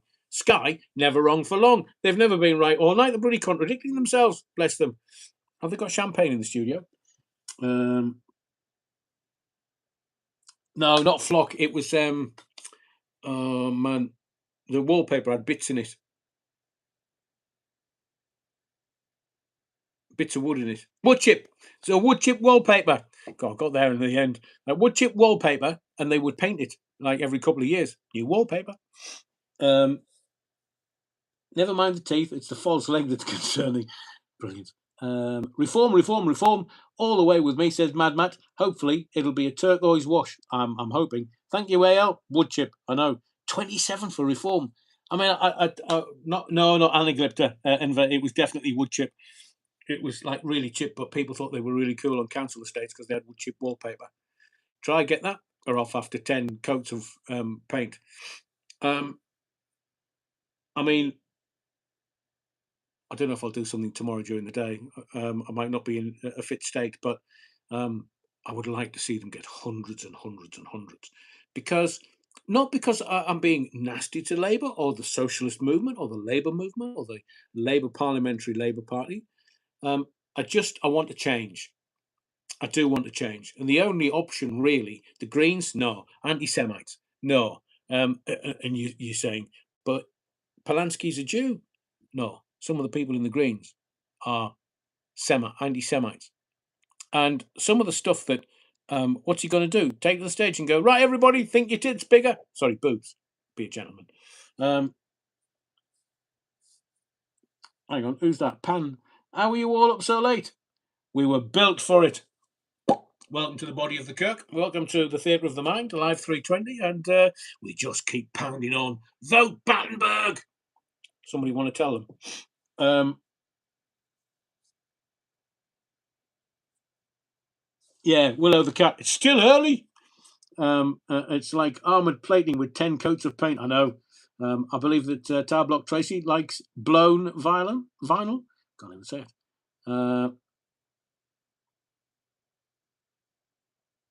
Gene Psychic says, well, I'm still here because it's good when we get the results.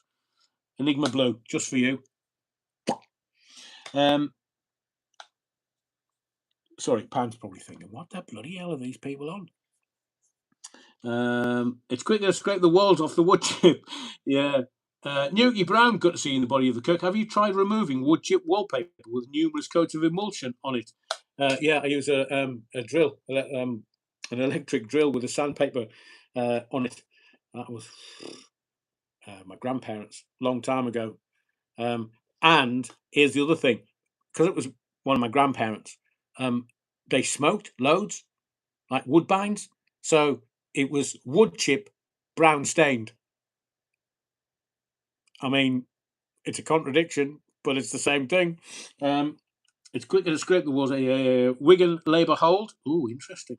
Literally early in the morning. Willow the cat. I know. You're all good, Adrian. I've been here many times before. Brilliant, Pan. Don't mind, but welcome back to the Body of the Kirk. And tonight was just a kind of a gathering just to see whether the power of the people, vote Battenberg, whether it was how it was going to turn out. And I was hoping for the people's revolution because we've been shafted financially by these morons.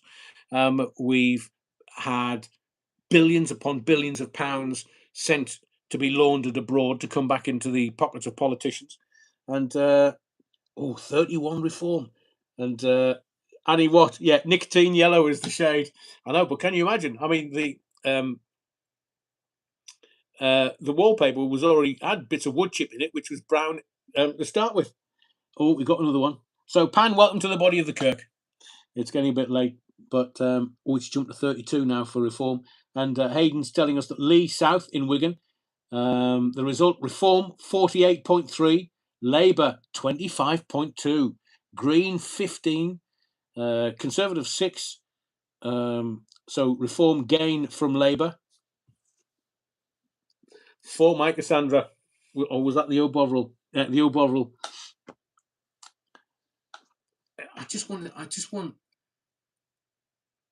I want a message to be sent to the political classes who technically should be acting in our best interest.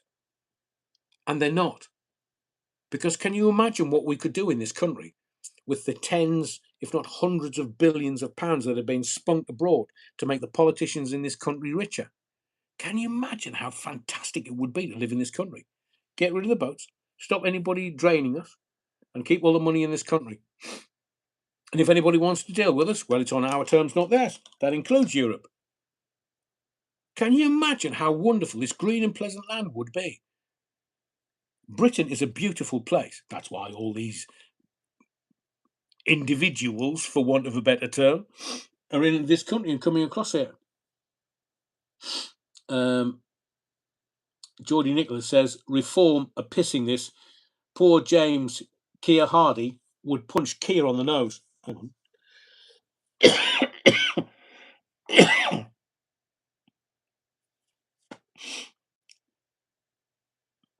Right. Almost 5,000 seats to declare, says Phil Levan. Willow the Cat says to Phil, I didn't realise that, Phil. I was getting excited. Hungary have it right, says Al. And I will tell you this. Hungary have it exactly right. Ursula von der Leyen and all the European idiots, they thought that they could use the ballot box to change the president of Hungary. So they got rid of the old boy that's been in power for decades. And the new guy that was coming up was making all the right noises to the Europeans. He gets into power and he's turned around and gone, oi, oi, oi, you can Foxtrot Oscar. We're not interested. We are Hungary and we're not taking your shite. Which I mean, it took me days to calm down because I laughed and laughed and laughed because they just thought they'll put him in power and he'd be a Manchurian candidate working on behalf of the European Super Union, and he didn't. Minute he got into power, yeah, I'm in charge. Twitch, says the Bovril. Starmer is probably on the phone to Ukraine for a job. Well, that would be a blow for him.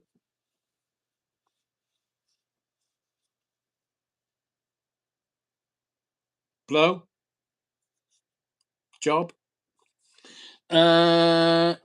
Sometimes, yes. A lot of the time, no. Bad Wolf Project here. I have a better life in the back end of nowhere. 15 miles to my nearest supermarket. Granted, France is more expensive, and the health service is better, from what I'm being told.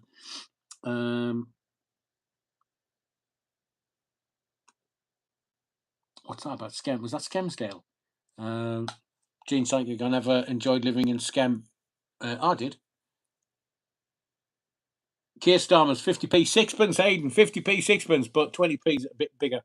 I mean, it's probably been reamed out quite a few times from what I understand.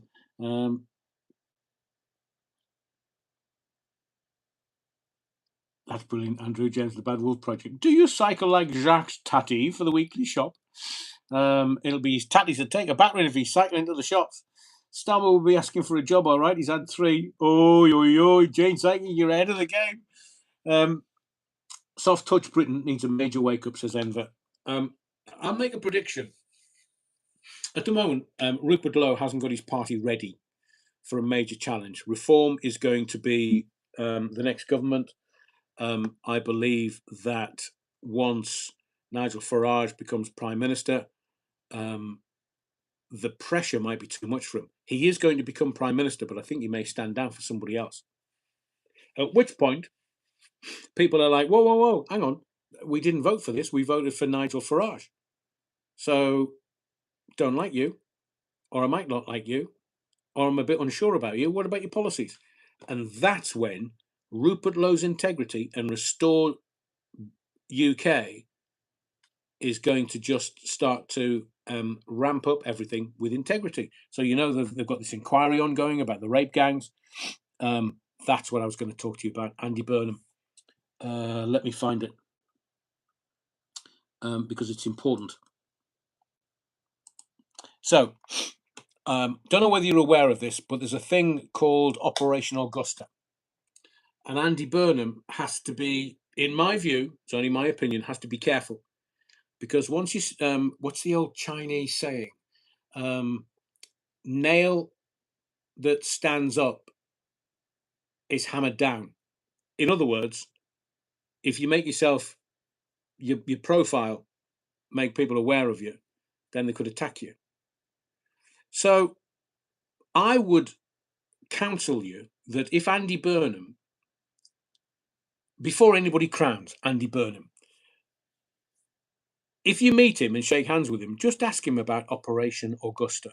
You know, you've got the Augusta National Golf Club, but it's Operation Augusta. So at the moment, the Westminster commentary has, to want of a better phrase, has settled on its preferred narrative. And Andy Burnham is the answer. King of the North, King of Manchester, King of the Northern Labour. It's the Manchester Mafia. Popular, reliable, effective politician. And in Labour, they believe that he can reconnect the Labour Party with the voters it has lost. Union leaders are backing him, but MPs are championing him. You know why? Because they don't want to lose their seat, their power, their nose in the money trough. Now, the National Executive Committee has cleared Burnham's path, I believe. I think everybody other than Starmer want Burnham in because they know they could lose all their power. I'm talking about political power and Westminster power. But no one is asking the question Burnham's own record demands. You see, Operation Augusta was a Greater Manchester police investigation into a grooming gang of up to 100 members who abused at least 57 children, some as young as 12, all in the care of Manchester Social Services. The operation was shut down. The official reason was lack of resources, despite Greater Manchester Police having gained over 1,000 additional officers in the preceding years. Of 97 individuals identified as suspects, 3 were imprisoned. That was recorded as a success. So when a subsequent review was published and MPs wrote to Burnham challenging him on the failures, his response was described in Hansard as supine. He rolled over. He accepted the lack of resources argument without challenge. MPs noted there was no sense of injustice in his reply. The minutes from the meeting where the decision to end Operation Augusta was taken had disappeared. The minutes from Manchester City Council had disappeared at the same time. The Rochdale Review, which Burnham also commissioned, identified 96 men still deemed a potential risk to children who remained at large. That review covered failures between 2004 and 2013, documenting multiple failed investigations and apparent institutional indifference to the plight of hundreds of girls, mainly white, from poor backgrounds. Burnham described it as a lamentable strategic failure. Burnham expressed anger. He called for a duty of candour on public servants. What he did not do was explain what his mayoralty had done to locate and prosecute the 96 men still identified as dangers to children. So whenever you see Andy Burnham, if you have a chance to meet him, just ask him about Operation Augusta. They've done nothing to protect our children, our girls, our women, and the men that were perpetrators, hundreds of them. Barely any of them have been prosecuted to full extent. Stinks, man. Stinks. Geordie Nicholas. Andy told me he personally, we are the same age. He will never be PM until he turns 60. Interesting. David Lewis wins a seat in Bolton for reform. Nice. Annie Watt says those poor children. I completely agree, Annie Watt.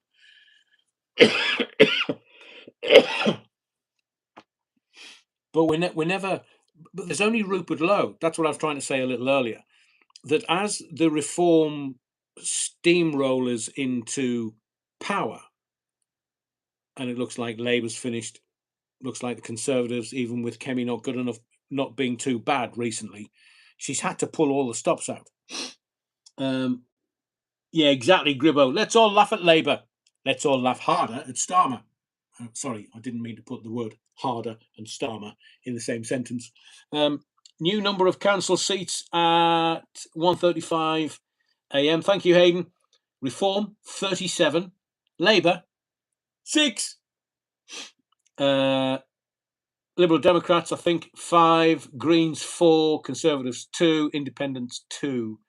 So Reform are absolutely up 37 and steamrolling.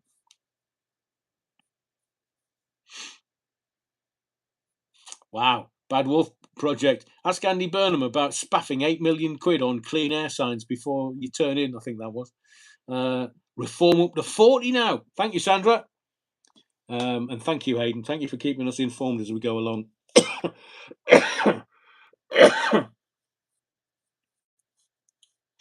Gene Psychic says, it is a start. I'm not mad on Farage. So let me kind of reiterate this. Reform are going to be the next government. Farage is going to be the next Prime Minister. Because it doesn't matter what Labour do, they're papering over the cracks. And it's Labour are done. I can't see any way back from this. They can try and do it with a new team, Ginger Growler, because she's got the common touch, and Fags, and Andy Burnham as Prime Minister.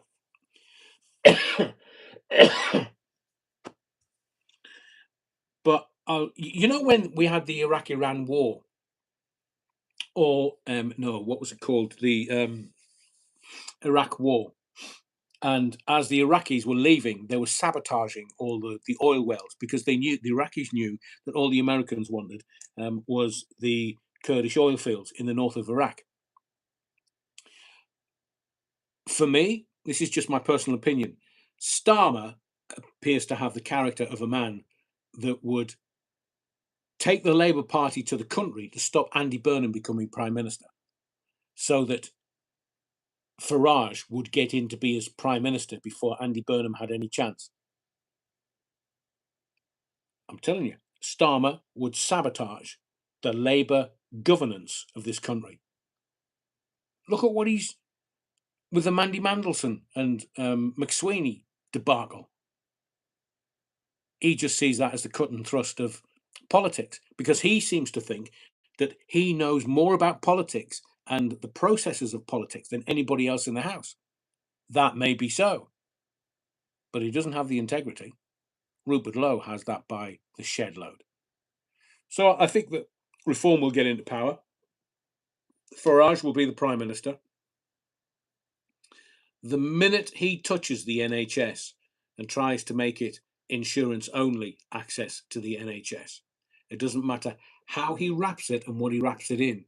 You touch the NHS, the electorate will turn on you.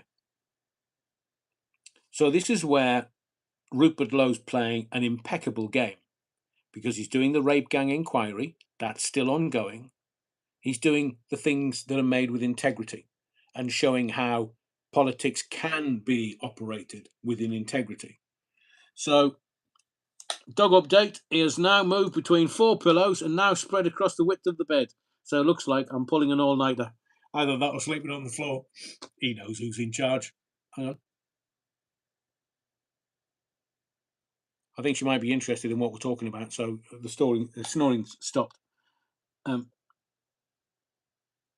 Geordie Nicholas, caps as I'm shouting. Aid, can you believe what's happened to our loyal Labour Party? I can't, Nicholas, I can't. Because, you know, growing up on look, it's not, you know, the smallest violin in the world, but growing up where there was no hope, and Nicholas will know this, coming from Newcastle or the surrounds, a tough and hard, challenging place to grow up. And the only thing that we had, the only hope that we had, was that we had a Labour Party that was for the working man and woman. And that's why we did, as I keep saying, Durham Big Meat. And that's why my father became a Labour councillor in Sunderland. That's why I did think about following in his footsteps. Just working for the people on your council estate, trying to do things for them to make their lives bearable as a councillor. And seeing the Labour movement in the northeast of England, I mean, it's just died in the wool red. And to see it change to reform, it kind of, on the one hand, I want the change that we absolutely categorically need now, because the system is just corrupted. And they're all, look, when was the last time you spoke to a solicitor or a lawyer? They don't even like each other. So, and they use their personalities as contraception. So anybody that says, hey, I'm a barrister, or I'm a lawyer, or I'm a solicitor, Starmer's a barrister. And he's got 2 kids. I don't know what happened there. Maybe it was an off night times 2. But they say he's a nice guy. I'm sure in certain circumstances he is, but not for the people of the country. And Blair in 97, I can't countenance any other opinion of the man other than abjectly evil. He's all about the Benjamins. He's all about the money. Didn't care how many people died in the Iraq war. Didn't care. Yo, Blair, said Bush, while his missus was being scrubbed down by another woman in the shower in number 10 Downing Street.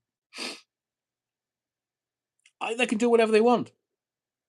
But the reason why they're in number 10, and things can only get better, we were told, and they didn't. And now he's all digital ID, he wants AI, he wants control, control, control. He's not going to live long enough to see 1984 writ large on everybody's front door. And we've got people saying, oh, yes, well, we need to have more facial recognition for the Met, and we need more AI to just keep us in our cage. They're not going to stop people stabbing each other. CCTV. Remember when CCTV came in? They said, "Oh, CCTV. They'll be on every street corner." 1984. They never bloody work, man. The Ring doorbells of Amazon on people's front doors traps more people than CCTV. And you know the guy. I mean, I can't talk about the case per se, but the Jewish stabbings in Golders Green.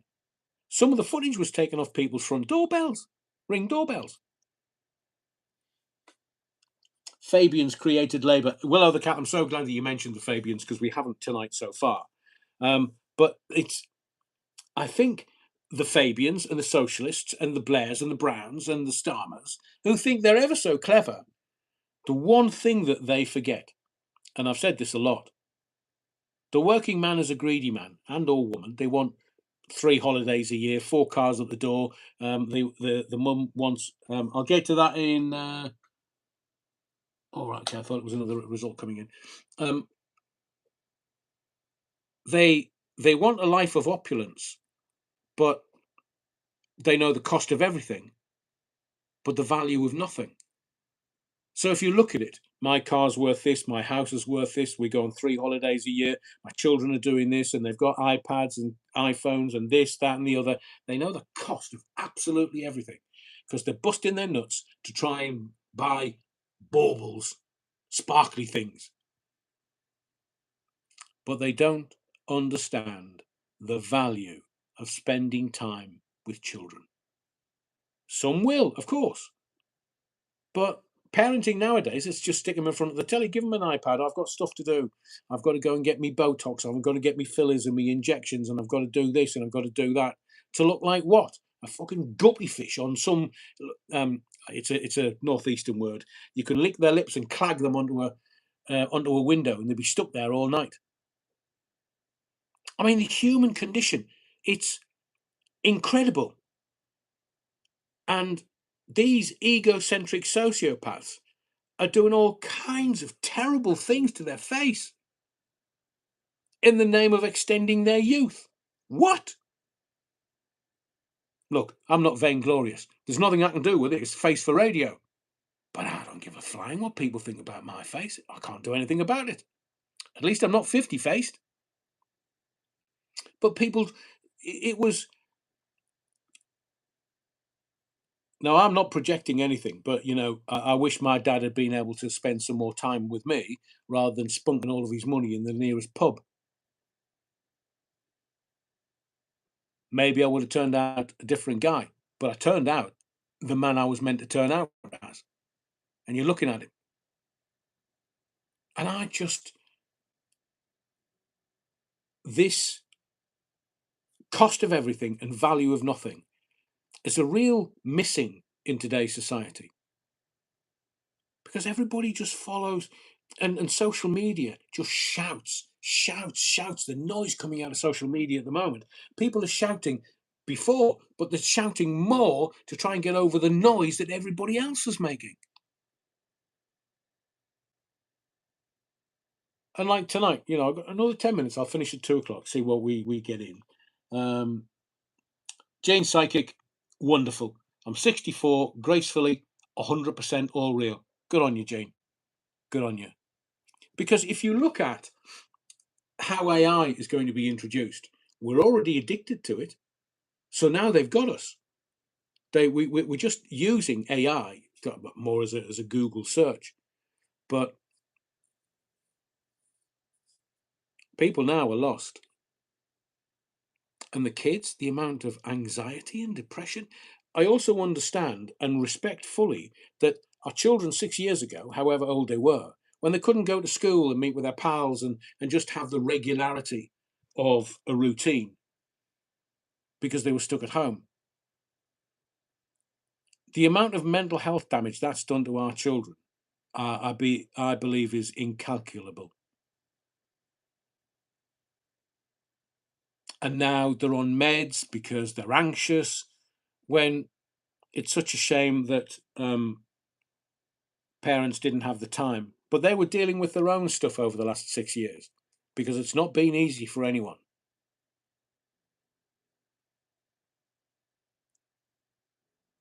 So we have to teach our children that we have to say no, that we can't give them everything because then they don't know the value of anything.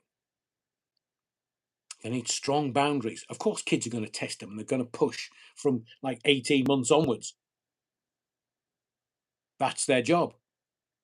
But it's our job to give them strong boundaries so that when they become adult and then they have to parent their own children, they can say, my mum and dad did this for me. I didn't like it at the time, but now I understand.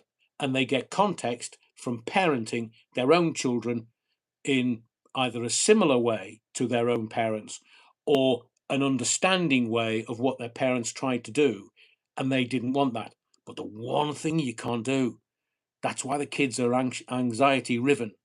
You can't just give them everything. Because when are they going to have their wins? When are they going to have their big wins? Something in life. They achieve something. They have to know the difference between win and lose. Did that sound like a preach? I apologise if it did. But it kind of sits within what we're doing tonight, which is just observing what's going on with these results and the political processes and reform obliterating the Labour movement. Because I believe that's what we're looking at. Vote Battenberg.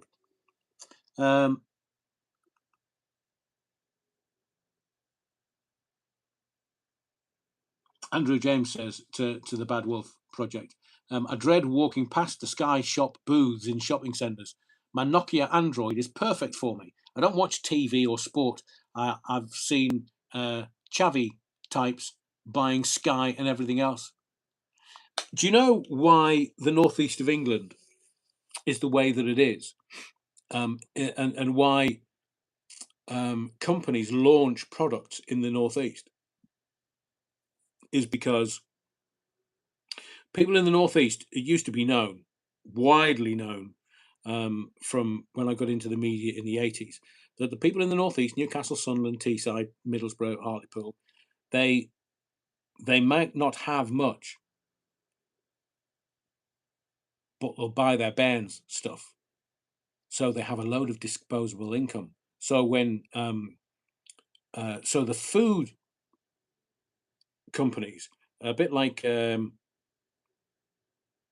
it Cadbury's Boost, slightly rippled with a flat underside. They launched that chocolate bar. I think it's still around, but they launched that chocolate bar in the northeast of England because the disposable income would walk into a shop, think, oh, I've got this. Oh, I'll try that chocolate bar. I'll take that little chocolate bar home for little Johnny. Didn't have the money, but they would still buy it. And the companies realised that if they would buy it in the northeast, they would buy it anywhere, and that's why and different products they would launch them in the northeast because the people in the northeast had such a shit life. They just wanted to buy stuff to improve things ever so slightly, even for a small amount of time.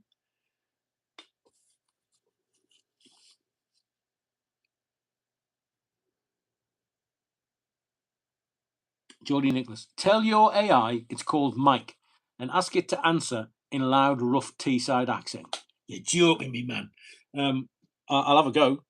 I haven't got it attached. I haven't got whatever her name is. I haven't got it attached to the network.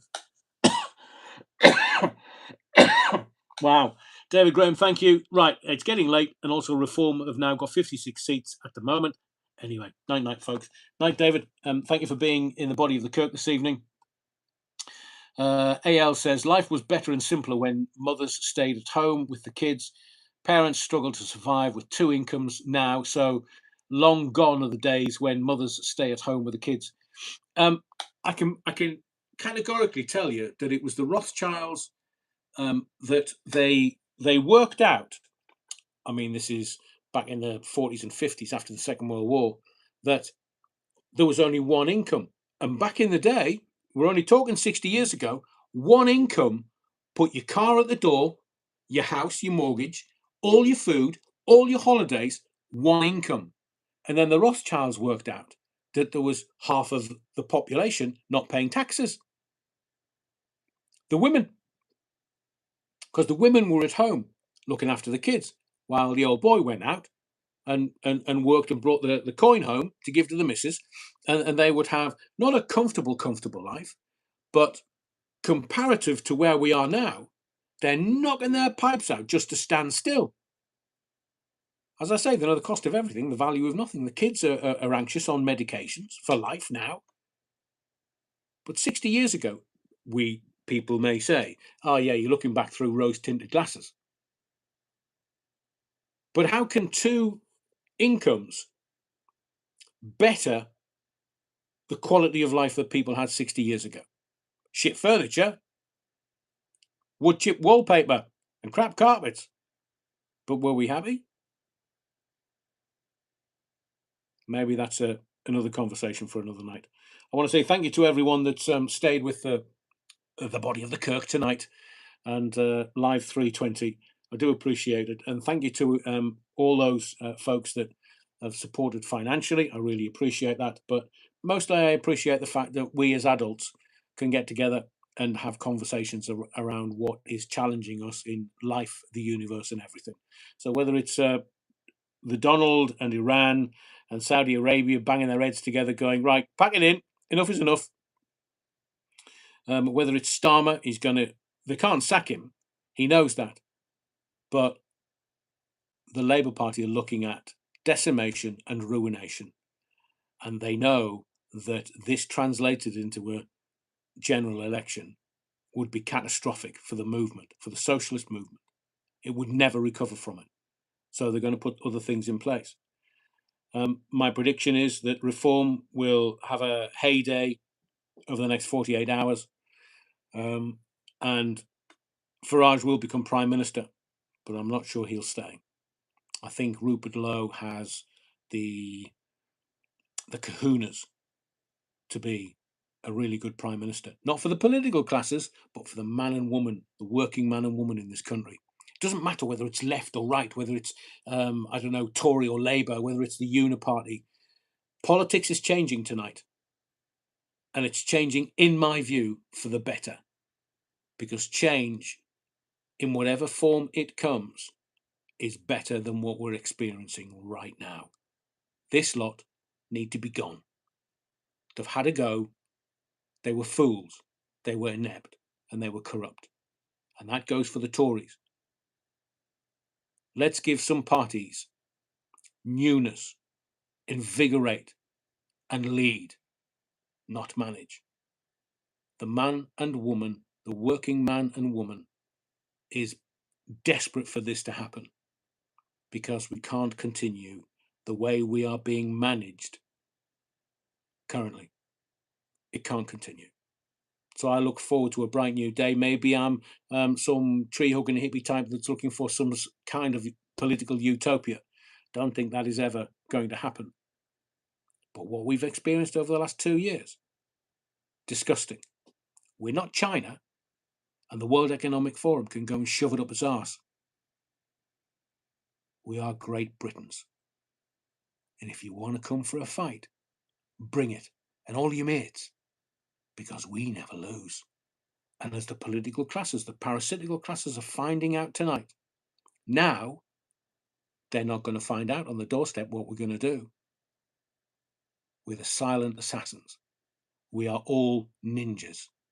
And tonight, we're witnessing the metaphorical death of the Labour movement and a Prime Minister that should never have been allowed anywhere near power.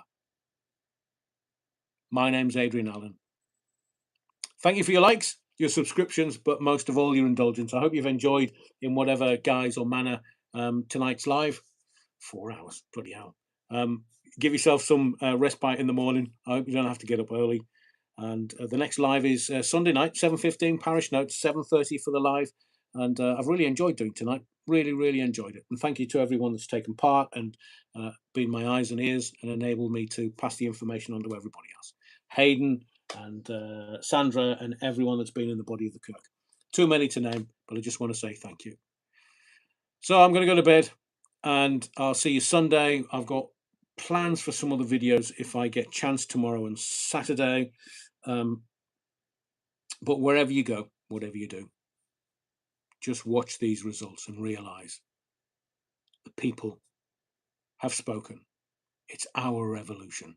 It's a quiet revolution, but they're getting the message. See you Sunday, 7:15.